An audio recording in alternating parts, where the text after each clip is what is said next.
ਜਸ TV ਦੇਖ ਰਹੇ ਤੁਸੀਂ, ਮੈਂ KP Singh to the point ਵਿੱਚ ਤੁਹਾਡਾ ਸਭ ਦਾ ਸਵਾਗਤ ਕਰਦਾ। ਵੋਟਾਂ ਲਈ ਬਹੁਤ ਰੌਲਾ ਪਿਆ, ਰੌਲਾ ਮੁੱਕ ਗਿਆ, ਰੌਲਾ ਸਮਾਪਤ ਹੋ ਗਿਆ।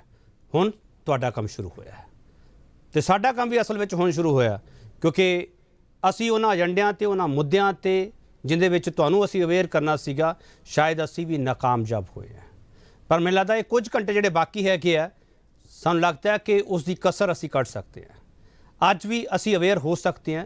ਇਹਨਾਂ ਕੁਝ ਘੰਟਿਆਂ ਵਿੱਚ ਤੁਸੀਂ ਕਿਸ ਤਰੀਕੇ ਆਪਣੇ ਵੋਟ ਹੱਕ ਦਾ ਇਸਤੇਮਾਲ ਕਰਨਾ, ਕਿਵੇਂ ਲੋਕਤੰਤਰ ਦੇ ਵਿੱਚ ਇਸ ਨੂੰ ਮਜ਼ਬੂਤੀ ਦੇਣੀ ਹੈ ਤੇ ਕਿਵੇਂ ਤੁਸੀਂ ਉਹਨਾਂ ਮੁੱਦਿਆਂ ਤੇ ਉਹਨਾਂ ਏਜੰਡਿਆਂ ਤੇ ਦੇਸ਼ ਦੇ ਭਵਿੱਖ ਵਾਸਤੇ ਕੰਮ ਕਰਨਾ ਹੈਗਾ।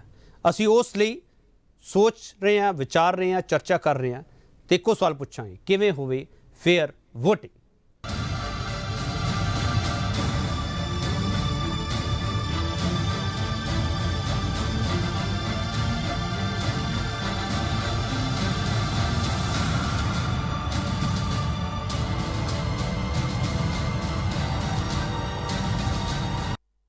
ਤੁਹਾਡੇ ਮਨਾਂ ਦੇ ਵਿੱਚ ਬਹੁਤ ਸਾਰੇ ਸਵਾਲ ਹੋਣਗੇ, ਉਹਨਾਂ ਸਵਾਲਾਂ ਦੇ ਜਵਾਬ ਲੱਭਣੇ ਜ਼ਰੂਰੀ ਹੈ ਕਿ ਇਸ ਕਰਕੇ ਅਸੀਂ ਵੱਡਾ ਸਵਾਲ ਇਹ ਪੁੱਛ ਰਹੇ ਹਾਂ, ਵੋਟਿੰਗ ਲਈ ਸ਼ੁਰੂ ਹੋਏ ਕਾਊਂਟਡਾਊਨ ਵਿਚਾਲੇ ਕਿਹੜੇ ਸਵਾਲਾਂ ਦੇ ਜਵਾਬ ਲੱਭਣੇ ਜ਼ਰੂਰੀ। ਤੇ ਬਹੁਤ ਹੀ ਖਾਸ ਮਹਿਮਾਨ ਸਾਡੇ ਨਾਲ ਮੌਜੂਦ ਹੈ, ਉਹਨਾਂ ਦਾ ਤਾਰਫ ਕਰਾਉਣੇ ਤੇ ਉਸ ਤੋਂ ਬਾਅਦ ਇਹ ਚਰਚਾ ਸ਼ੁਰੂ ਕਰਾਂਗੇ। Professor Muhammad Khalid political analyst ਨੇ। ਮੁਹੰਮਦ ਖਾਲਿਦ ਸਾਹਿਬ ਪੋਲੀਟੀਕਲ ਸਾਇੰਸ ਦੇ ਪ੍ਰੋਫੈਸਰ ਨੇ। ਹਮੇਸ਼ਾ ਕਹਿੰਦੇ ਆ ਮੈਂ ਵਿਦਿਆਰਥੀ ਹਾਂ ਤੇ ਇੱਕ ਵਿਦਿਆਰਥੀ ਹੋਣ ਦੇ ਨਾਤੇ ਉਹ ਵੋਟਰਾਂ ਨੂੰ ਕੀ ਦੱਸਣਗੇ ਤੇ ਚੋਣ ਕਮਿਸ਼ਨ ਦੀਆਂ ਕੀ ਜ਼ਿੰਮੇਵਾਰੀਆਂ ਹੁੰਦੀਆਂ ਤੇ ਹੋਰ ਜਿਹੜੇ ਬੰਦੋਬਸਤ ਕੀਤੇ ਗਏ ਆ ਉਹ ਕਿਸ ਤਰੀਕੇ ਅੱਗੇ ਵਧਦੇ ਆ ਤੇ ਇਸ ਲੋਕਤੰਤਰ ਦੀ ਮਜ਼ਬੂਤੀ ਦੇ ਵਿਚਾਲੇ ਸਾਨੂੰ ਕਿਸ ਤਰੀਕੇ ਅੱਗੇ ਵਧਣਾ ਚਾਹੀਦਾ। ਖਾਸ ਕਰਕੇ ਸਾਡੀ ਮੀਡੀਆ ਦੀ ਵੀ ਕੀ ਰਿਸਪੌਂਸਿਬਿਲਿਟੀ ਹੈਗੀ ਆ, ਉਹ ਵੀ ਖਾਲਿਦ ਸਾਹਿਬ ਤੋਂ ਸਮਝਣ ਦੀ ਕੋਸ਼ਿਸ਼ ਕਰਾਂਗੇ। ਖਾਲਿਦ ਸਾਹਿਬ ਤੁਹਾਡਾ ਬਹੁਤ ਧੰਨਵਾਦ ਹੈ ਸਰ ਤੇ ਬੜਾ ਸਵਾਗਤ ਹੈ ਤੁਹਾਡਾ। ਡਾਕਟਰ ਪਹਿਲਾ ਗਰਗ ਇਹ ਐਕਟਿਵਿਸਟ ਨੇ। ਡਾਕਟਰ ਪਹਿਲਾ ਗਰਗ ਸਾਬਕਾ ਰਜਿਸਟਰਾਰ ਨੇ ਬਾਫਰੀ ਯੂਨੀਵਰਸਿਟੀ ਆਫ ਹੈਲਥ ਸਾਇੰਸਿਸ ਤੇ ਅਕਸਰ ਇਹਨਾਂ ਮੁੱਦਿਆਂ ਤੇ ਬਹੁਤ ਬੇਬਾਕੀ ਨਾਲ ਬੋਲਦੇ ਆ ਕਿ ਲੋਕਤੰਤਰ ਦਾ ਜਿਹੜਾ ਢਾਂਚਾ ਹੈਗਾ, ਜਿਹੜਾ ਸਾਡਾ ਸਿਸਟਮ ਹੈਗਾ, ਉਸ ਦੇ ਵਿੱਚ ਪ੍ਰਕਿਰਿਆ ਕਿਹੋ ਜਿਹੀ ਹੋਣੀ ਚਾਹੀਦੀ ਹੈ ਤੇ ਉਸ ਪ੍ਰਕਿਰਿਆ ਤੋਂ ਆਊਟ ਕੌਣ ਹੋ ਰਿਹਾ, ਇਹ ਅਕਸਰ ਕੁਐਸਚਨ ਮਾਰਕ ਕਰ ਦਿੰਦੇ ਆ ਤੇ ਮੀਡੀਆ ਤੇ ਵੀ ਸਵਾਲ ਚੁੱਕ ਦਿੰਦੇ ਆ ਕਿ ਮੀਡੀਆ ਵੀ ਉਹਨਾਂ ਗਾਈਡਲਾਈਨਸ ਨੂੰ ਕਿੰਨਾ ਫੋਲੋ ਕਰਦਾ ਹੈਗਾ, ਜਿਹੜੀਆਂ ਗਾਈਡਲਾਈਨਸ ਚੋਣ ਕਮਿਸ਼ਨ ਵੱਲੋਂ ਜਾਂ ਸਾਡੀਆਂ ਸੰਵਿਧਾਨਕ ਸੰਸਥਾਵਾਂ ਵੱਲੋਂ ਦਿੱਤੀਆਂ ਜਾਂਦੀਆਂ ਨੇ। ਤੇ ਜਿਹੜਾ ਸਾਡਾ ਕੰਮ ਹੈਗਾ ਲੋਕਾਂ ਨੂੰ ਅਵੇਅਰ ਕਰਨਾ, ਜਨਤਾ ਨੂੰ ਦੱਸਣਾ, ਉਸ ਬਾਬਤ ਵੀ ਇਹ ਕਮੀਆਂ ਪੇਸ਼ੀਆਂ ਸਾਡੀਆਂ ਦੱਸਦੇ ਰਹਿੰਦੇ ਆ ਕਿ ਤੁਸੀਂ ਕਿੱਥੇ ਗਲਤ ਹੈਗੇ ਆ। ਡਾਕਟਰ ਪਹਿਲਾ ਗਰਗ ਤੁਹਾਡਾ ਬਹੁਤ ਸਵਾਗਤ ਹੈ ਸਰ। ਸ਼ੁਕਰੀਆ ਜੀ ਬਹੁਤ। ਪ੍ਰੋਫੈਸਰ ਰੌਣਕੀ ਰਾਮ ਪੋਲੀਟੀਕਲ ਐਨਲਿਸਟ ਨੇ। ਪ੍ਰੋਫੈਸਰ ਰੌਣਕੀ ਰਾਮ ਵੀ ਇਹਨਾਂ ਬਾਕੀ ਮਹਿਮਾਨਾਂ ਵਾਂਗੂ ਬੜੇ ਆਰਟੀਕਲ ਲਿਖਦੇ ਆ, ਬਹੁਤ ਮੁਖਰ ਹੋ ਕੇ ਬੋਲਦੇ ਰਹਿੰਦੇ ਆ ਪ੍ਰੋਫੈਸਰ ਰੌਣਕੀ ਰਾਮ। ਪਰ ਜੋ ਹੁਣ ਬੰਦੋਬਸਤ ਕੀਤੇ ਗਏ ਆ ਤੇ ਇਹਨਾਂ ਬੰਦੋਬਸਤਾਂ ਦੇ ਵਿਚਾਲੇ ਵੋਟਰ ਕਿਸ ਤਰੀਕੇ ਨਾਲ ਸੋਚਦਾ ਹੈਗਾ ਤੇ ਉਸ ਸੋਚ ਨੂੰ ਇਹ ਮਨੀ ਮਸਲ ਪਾਵਰ ਹੈ ਪ੍ਰਭਾਵਿਤ ਤਾਂ ਨਹੀਂ ਕਰ ਰਹੀ ਤੇ ਉਸ ਦੇ ਵਿੱਚ ਚੋਣ ਕਮਿਸ਼ਨ ਤੇ ਜਿਹੜਾ ਸੁਰੱਖਿਆ ਦਸਤੇ ਹੈਗੇ ਉਹ ਕਿਹੜੀ ਜ਼ਿੰਮੇਵਾਰੀ ਨਿਭਾ ਰਹੇ ਆ, ਉਹ ਪ੍ਰੋਫੈਸਰ ਰੌਣਕੀ ਰਾਮ ਤੋਂ ਸਮਝਣ ਦੀ ਕੋਸ਼ਿਸ਼ ਕਰਾਂਗੇ। ਬਾਕੀ ਮੈਂ ਉਹਨਾਂ ਕੋਲ ਹੀ ਸਮਝਾਂਗੇ। ਪ੍ਰੋਫੈਸਰ ਰੌਣਕੀ ਰਾਮ ਤੁਹਾਡਾ ਬਹੁਤ ਸਵਾਗਤ ਹੈ ਸਰ। ਸਭ ਤੋਂ ਪਹਿਲਾਂ ਡਾਕਟਰ ਪਹਿਲਾ ਗਰਗ ਤੁਹਾਡੇ ਤੋਂ ਸਵਾਲ ਸ਼ੁਰੂ ਕਰਨਾ ਚਾਹੂੰਗਾ। ਡਾਕਟਰ ਪਹਿਲਾ ਗਰਗ ਤੁਸੀਂ ਸਿਹਤ ਦੇ ਬਾਰੇ ਬਹੁਤ ਚੰਗੀ ਤਰ੍ਹਾਂ ਜਾਣਦੇ ਹੋ। ਅੱਜ ਮੈਂ ਥੋੜ੍ਹੀ ਜਿਹੀ ਮੈਂ ਚਾਹੁੰਦਾ ਕਿ ਹਲਕੀ ਫੁਲਕੀ ਚਰਚਾ ਹੋਣੀ ਚਾਹੀਦੀ ਹੈ। ਡਾਕਟਰ ਗਰਗ, ਸਾਡੇ ਲੋਕਤੰਤਰ ਦੀ ਸਿਹਤ ਦੇ ਵਿਚਾਲੇ, ਇਹ ਕੋਵਿਡ ਪ੍ਰੋਟੋਕੋਲ ਦੇ ਵਿਚਾਲੇ ਇਸ ਇਲੈਕਸ਼ਨ ਪ੍ਰੋਸੈਸ ਨੂੰ ਅੱਗੇ ਕਿਵੇਂ ਵਧਾਇਆ ਜਾਵੇਗਾ? ਦੇਖੋ, ਪਹਿਲਾਂ ਤਾਂ KP ਜੀ ਮੈਂ ਇਹ ਗੱਲ ਕਹਾਂਗਾ ਵੀ ਜਿੱਦਾਂ ਦੀਆਂ ਸਥਿਤੀਆਂ ਨੇ ਕੋਵਿਡ ਦੀ, ਜਿਵੇਂ ਤੁਸੀਂ ਗੱਲ ਕਰੀ ਹੈ, ਉਹਦੇ ਵਿੱਚ ਇਲੈਕਸ਼ਨ ਕਮਿਸ਼ਨ ਦਾ ਕੰਮ ਤਾਂ ਬਹੁਤ ਔਖਾ ਹੈ। ਕਹਿਣਾ ਬੜਾ ਸੌਖਾ ਹੁੰਦਾ ਵੀ ਇਹ ਵੀ ਕਰ ਦਿਓ, ਇਹ ਵੀ ਕਰ ਦਿਓ, ਔਖਾ ਕੰਮ ਹੈ। ਪਰ ਔਖੇ ਕੰਮ ਵੀ ਕਰਨੇ ਹੁੰਦੇ ਨੇ ਤੇ ਜੇ ਔਖਾ ਕੰਮ ਕਰਦੇ ਹੋਏ ਤੁਸੀਂ ਸਿਰਫ ਔਖ ਦੇ ਨੂੰ ਕਹਿ ਕੇ ਤੇ ਉਹਨੂੰ ਠੀਕ ਨਾ ਕਰੋ, ਫਿਰ ਵੀ ਚੰਗਾ ਨਹੀਂ ਹੁੰਦਾ ਕੰਮ ਠੀਕ ਤਰੀਕੇ ਨਾਲ। ਸੋ ਇਹ ਜਿਹੜਾ ਤੁਸੀਂ ਕਿਹਾ ਵੀ ਇਹਨਾਂ ਪਰਿਸਥਿਤੀਆਂ 'ਚ ਕੀ ਕਰਨਾ ਹੈ, ਭਾਵੇਂ ਕਿ ਉਹਨਾਂ ਨੇ ਕਿਹਾ ਜੀ ਉੱਥੇ ਆਹ ਵੀ ਰੱਖਾਂਗੇ, ਆਹ ਵੀ ਰੱਖਾਂਗੇ, ਇਸ ਤਰ੍ਹਾਂ ਲਾਈ ਨਾ, ਹੋਰ ਬੜਾ ਕੁਛ ਕਿਹਾ। ਪਰ ਮੈਨੂੰ ਐਂ ਲੱਗਦਾ ਵੀ ਸਭ ਤੋਂ ਵੱਡੀ ਗੱਲ ਜਿਹੜੀ ਕਮਿਸ਼ਨ ਦੀ ਜ਼ਿੰਮੇਵਾਰੀ ਹੈਗੀ ਹੈ, ਉਹ ਇਹ ਨਹੀਂ ਹੈ ਕਿ ਤੁਸੀਂ ਜੀ ਉੱਥੇ ਵੋਟਰ 'ਚ ਤੁਸੀਂ ਆ ਜਾਓਗੇ, ਤੁਹਾਡੇ ਘਰੇ ਵੋਟ ਪਵਾ ਲਾਂਗੇ, ਇਹ ਕਰ ਲਾਂਗੇ। ਉਹਦੀ ਵੱਡੀ ਜ਼ਿੰਮੇਵਾਰੀ ਇਹ ਹੈ ਕਿ ਲੋਕਾਂ ਨੂੰ ਇਹ ਯਕੀਨ ਦਿਵਾ ਦੇ ਅੰਦਰੋਂ ਅੰਦਰੀ, ਬਾਹਰੋਂ ਲੋਕ ਮਤਲਬ ਮਹਿਸੂਸ ਕਰਨ ਵੀ ਜਿਹੜੀ ਇਲੈਕਸ਼ਨ ਹੈ ਉਹ ਟੋਟਲੀ ਇੰਪਾਰਸ਼ੀਅਲ ਰਹੇਗੀ, ਪਾਰਦਰਸ਼ਤਾ ਰਹੇਗੀ। ਕਿਉਂਕਿ ਪਿੱਛੇ ਜਦ ਇਲੈਕਸ਼ਨ ਹੁੰਦੀ ਸੀ ਉਦੋਂ ਬਹੁਤ ਸਾਰੇ ਕੁਐਸਚਨ ਮਾਰਕ ਹੁੰਦੇ ਰਹਿੰਦੇ ਸੀ ਤੇ ਉਹ ਜਿਹੜੇ ਕੁਐਸਚਨ ਮਾਰਕ ਨੇ ਉਹ ਇਲੈਕਸ਼ਨ ਕਮਿਸ਼ਨ ਦਾ ਕੰਮ ਹੈ ਕਿ ਉਹ ਦੂਰ ਕਰੇ, ਉਹ ਲੋਕਾਂ ਦਾ ਨਹੀਂ ਹੈ। ਲੋਕ ਤਾਂ ਕਿਉਂਕਿ ਇਲੈਕਸ਼ਨ ਕਮਿਸ਼ਨ ਜਿਹੜਾ ਸਾਡੇ ਪ੍ਰਜਾਤੰਤਰ ਦੀ ਸਭ ਤੋਂ ਵੱਡੀ ਰੀੜ੍ਹ ਦੀ ਹੱਡੀ ਹੈ, ਉਹ ਇਹ ਹੈ ਕਿ ਪਾਰਦਰਸ਼ੀ ਤੇ ਨਿਰਪੱਖ ਚੋਣ, ਔਰ ਉਹ ਨਿਰਪੱਖ ਤੇ ਪਾਰਦਰਸ਼ੀ ਚੋਣ ਕਰਨ ਦੇ ਵਾਸਤੇ ਸਭ ਤੋਂ ਵੱਡੀ ਜਿਹੜੀ ਤਾਕਤ ਹੈ ਉਹ ਭਾਰਤ ਦਾ ਚੋਣ ਕਮਿਸ਼ਨ ਹੈ ਸੂਬਿਆਂ ਦੇ ਵਿੱਚ ਉਹਨਾਂ ਦੇ ਅਧਿਕਾਰੀ ਨੇ, ਸੂਬਾ ਚੋਣ ਕਮਿਸ਼ਨ ਬਣਾਏ ਹੋਏ ਨੇ ਉਹਨਾਂ ਨੇ, ਇੱਥੇ ਡਾਕਟਰ ਕਰਨਾ ਰਾਜੂ ਨੇ, ਤੇ ਉਹਦੇ ਵਿੱਚ ਸਾਡਾ ਸੰਵਿਧਾਨ ਉਹਨੂੰ ਇੰਨੀ ਪਾਵਰ ਦੇ ਦਿੰਦਾ ਕਿ ਪੂਰੇ ਦਾ ਪੂਰਾ ਸਾਡਾ ਜਿਹੜਾ ਢਾਂਚਾ ਹੈ, ਚਾਹੇ ਸੁਰੱਖਿਆ ਫੋਰਸਿਸ ਨੇ, ਚਾਹੇ ਉਹ ਪ੍ਰਸ਼ਾਸਨ ਹੈ, ਚਾਹੇ ਕੋਈ ਹੋਰ ਨੇ, ਉਹ ਸਾਰੇ ਉਹਦੇ ਅਧਿਕਾਰ ਖੇਤਰ 'ਚ ਹੁੰਦੇ ਨੇ। ਇੱਥੋਂ ਤੱਕ ਕਿ ਉਹਦੇ ਕੋਲ ਇਹ ਵੀ ਪਾਵਰਾਂ ਹੁੰਦੀਆਂ ਨੇ, ਸ਼ਕਤੀਆਂ ਇਹ ਵੀ ਮਿਲ ਜਾਂਦੀਆਂ ਨੇ ਜਿਹੜੀਆਂ ਨਾਰਮਲੀ ਨਹੀਂ ਹੁੰਦੀਆਂ ਸਰਕਾਰਾਂ ਕੋਲੇ, ਕਿ ਕਿਸੇ ਪ੍ਰਾਈਵੇਟ ਅਦਾਰੇ ਨੂੰ ਵੀ ਉਹ ਹੁਕਮ ਕਰ ਸਕਦਾ ਵੀ ਆਹ ਕਰਨਾ ਜੀ। ਸੋ ਇਸ ਕਰਕੇ ਏਡੀਆਂ ਵੱਡੀਆਂ ਸ਼ਕਤੀਆਂ ਇਸ ਵਾਸਤੇ ਦਿੱਤੀਆਂ ਨੇ ਕਿ ਉਹ ਪਾਰਦਰਸ਼ੀ ਜੀ ਤੇ ਨਿਰਪੱਖ ਚੋਣ ਕਰਾਵੇ, ਤੇ ਇਹ ਕੱਲੀ ਪਾਰਦਰਸ਼ੀ ਤੇ ਨਿਰਪੱਖ ਹੋਵੇ ਹੀ ਨਾ, ਇਹ ਲੋਕਾਂ ਦੇ ਮਨਾਂ ਦਾ ਹਿੱਸਾ ਬਣੇ ਵੀ ਹਾਂ ਪਾਰਦਰਸ਼ੀ ਤੇ ਨਿਰਪੱਖ ਹੈ। ਇਹਦੇ ਉੱਤੇ ਜ਼ਰੂਰ ਜਿੱਥੇ ਪਹਿਲਾਂ ਸਵਾਲ ਉੱਠ ਜਾਏ ਨੇ ਛੋਟੇ ਮੋਟੇ, ਵੱਡੇ ਜਾਂ ਛੋਟੇ, ਹੁਣ ਚੋਣ ਕਮਿਸ਼ਨ ਘੱਟੋ ਘੱਟ ਇਹ ਕਰਨਾ ਚਾਹੀਦਾ ਕਿ ਨਹੀਂ ਯਾਰ ਹੁਣ ਅਸੀਂ ਬਿਲਕੁਲ ਉਹ ਹੋਵਾਂਗੇ, ਪਹਿਲੇ ਤੁਹਾਡੇ ਗਿਲੇ ਵੀ ਦੂਰ ਕਰਾਂਗੇ। ਚਲੋ ਤੁਸੀਂ ਕਹਿ ਰਹੇ ਹੋ ਵਿਸ਼ਵਾਸ ਹੈ ਉਹ ਬਹਾਲੀ ਦਿਖਣੀ ਚਾਹੀਦੀ ਹੈ, ਮਨਾਂ ਵਿੱਚ ਹੋਣੀ ਚਾਹੀਦੀ ਹੈ, ਕੱਲੀ ਬਾਹਰ ਉਪਰਾ ਨਹੀਂ ਹੋਣਾ ਚਾਹੀਦਾ। ਮੁਹੰਮਦ ਖਾਲਿਦ ਸਾਹਿਬ TN ਸੈਸ਼ਨ ਹਰਾਂ ਦਾ ਦੌਰ ਸੀਗਾ, ਮੈਂ ਉਸ ਦੌਰ ਦੇ ਵਿੱਚ ਜਾਣਾ ਚਾਹੁੰਦਾ। ਖਾਲਿਦ ਸਾਹਿਬ, ਜਦੋਂ ਚੋਣ ਕਮਿਸ਼ਨ ਨੂੰ ਲੋਕਾਂ ਨੇ ਜਾਣਨਾ ਸਮਝਣਾ ਸ਼ੁਰੂ ਕੀਤਾ, ਅਸੀਂ ਵੀ ਉਦੋਂ ਸਾਨੂੰ ਪਹਿਲੀ ਨਹੀਂ ਪਤਾ ਲੱਗਾ ਚੋਣ ਕਮਿਸ਼ਨ ਕੀ ਹੁੰਦਾ। ਮੁਹੰਮਦ ਖਾਲਿਦ, ਉਸ ਦੌਰ ਤੋਂ ਲੈ ਕੇ ਅੱਜ ਜਿਹੜੇ ਦੌਰ 'ਚ ਅਸੀਂ ਖੜੇ ਹਾਂ ਮੁਹੰਮਦ ਖਾਲਿਦ ਸਾਹਿਬ, ਉਸ ਦੌਰ ਦੇ ਵਿੱਚ ਚੋਣ ਸੁਧਾਰ ਲਈ ਜਿਹੜੇ ਕਦਮ ਚੁੱਕੇ ਗਏ ਉਹ ਸਾਨੂੰ ਦਿਖਦੇ ਪਏ ਆ, ਜਾਂ TN ਸੈਸ਼ਨ ਤੱਕ ਤੇ ਉੱਥੇ ਅਧਿਆਇ ਖਤਮ ਹੁੰਦਾ ਹੋ? KP ਜੀ, TN ਸੈਸ਼ਨ ਤੱਕ ਇਦਾਂ ਸਮਝਿਆ ਜਾਂਦਾ ਸੀਗਾ ਵੀ ਚੋਣ ਕਮਿਸ਼ਨ ਜਿਹੜਾ ਹੈਗਾ ਗਵਰਨਮੈਂਟ ਦਾ ਹੀ ਇੱਕ ਡਿਪਾਰਟਮੈਂਟ ਹੈ, ਲੇਕਿਨ ਉਹਨੂੰ ਇੱਕ ਨਵੀਂ ਦਿਸ਼ਾ ਦਿੱਤੀ ਔਰ ਨਵੀਂ ਸੋਚ ਜਿਹੜੀ ਉਹਦੇ ਵਿੱਚ ਇਨਫਿਊਜ਼ ਕੀਤੀ। ਉਹਦੇ ਵਿੱਚ TN ਸੈਸ਼ਨ ਦਾ ਬਹੁਤ ਇੰਪੋਰਟੈਂਟ ਰੋਲ ਹੈ। ਮੈंने TN ਸੈਸ਼ਨ ਦੀਆਂ ਕਿਤਾਬਾਂ ਵੀ ਇਸ ਇਸ਼ੂ ਦੇ ਉੱਪਰ ਪੜ੍ਹੀਆਂ ਨੇ। ਜਿਸ ਵੇਲੇ ਉਹਨਾਂ ਦੀ ਅਪਾਇੰਟਮੈਂਟ ਹੋਈ ਉਸ ਵੇਲੇ ਬਹੁਤ ਲੋਕ ਅਪੋਜ਼ ਵੀ ਕਰ ਰਹੇ ਸੀਗੇ, ਇਨਕਲੂਡਿੰਗ ਕਈ ਬੰਦਿਆਂ ਨੇ ਕਿਹਾ ਕਿ ਤੇਰੇ ਵਾਸਤੇ ਦਾ ਗੱਲ ਨਹੀਂ ਹੈ, ਕਈ ਨੇ ਕਿਹਾ ਕਿ ਨਹੀਂ ਜੀ ਤੂੰ ਸੰਭਾਲ ਨਹੀਂ ਪਾਏਗਾ, ਉਹ ਕਹਿੰਦਾ ਨਹੀਂ ਵੀ ਵਿਲ ਡੂ ਇਟ ਐਨੀਹਾਉ। ਜੋ ਪਹਿਚਾਨ ਚੋਣ ਕਮਿਸ਼ਨ ਨੂੰ TN ਸੈਸ਼ਨ ਨੇ ਦਿੱਤੀ, ਜਿਹਦੇ ਵਿੱਚ ਆਪਾਂ ਦੇਖਦੇ ਹਾਂ ਦੇਰ ਇਜ਼ ਅ ਪਰਸੈਪਟੇਬਲ ਚੇਂਜ। ਉਸ ਤੋਂ ਬਾਅਦ ਤੁਸੀਂ ਚਾਹੇ ਉਹ ਵੋਟਰ ਆਇਡੈਂਟੀਟੀ ਕਾਰਡ ਲਾ ਲਓ, ਚਾਹੇ ਉਹ ਜਿਹੜੀਆਂ ਤੁਹਾਡੀਆਂ ਹੈਗੀਆਂ ਵੋਟਰ ਲਿਸਟਾਂ, ਉਹਨਾਂ ਦੇ ਵਿੱਚ ਕਿੰਨਾ ਸੁਧਾਰ ਆਇਆ। ਵੋਟਰ ਲਿਸਟਾਂ ਤਾਂ ਬਿਲਕੁਲ ਹੀ ਰੱਦੀ ਵਰਗੀਆਂ ਹੁੰਦੀਆਂ ਸੀਗੀਆਂ ਜਿਸ ਵੇਲੇ TN ਸੈਸ਼ਨ ਤੋਂ ਪਹਿਲਾਂ, ਉਹਦੇ ਵਿੱਚ ਕਿੰਨਾ ਸੁਧਾਰ ਕੀਤਾ। EVM ਮਸ਼ੀਨਾਂ ਜਿਹੜੀਆਂ ਸੀਗੀਆਂ, ਇਹ ਸਾਰਾ ਕੁਝ ਇੰਨਾ ਕੁਝ ਕੀਤਾ ਗਿਆ ਜਿਹਦੇ ਨਾਲ ਇਲੈਕਸ਼ਨ ਦੀ ਰੂਪਰੇਖਾ ਬਿਲਕੁਲ ਚੇਂਜ ਹੋ ਗਈ ਹੈ।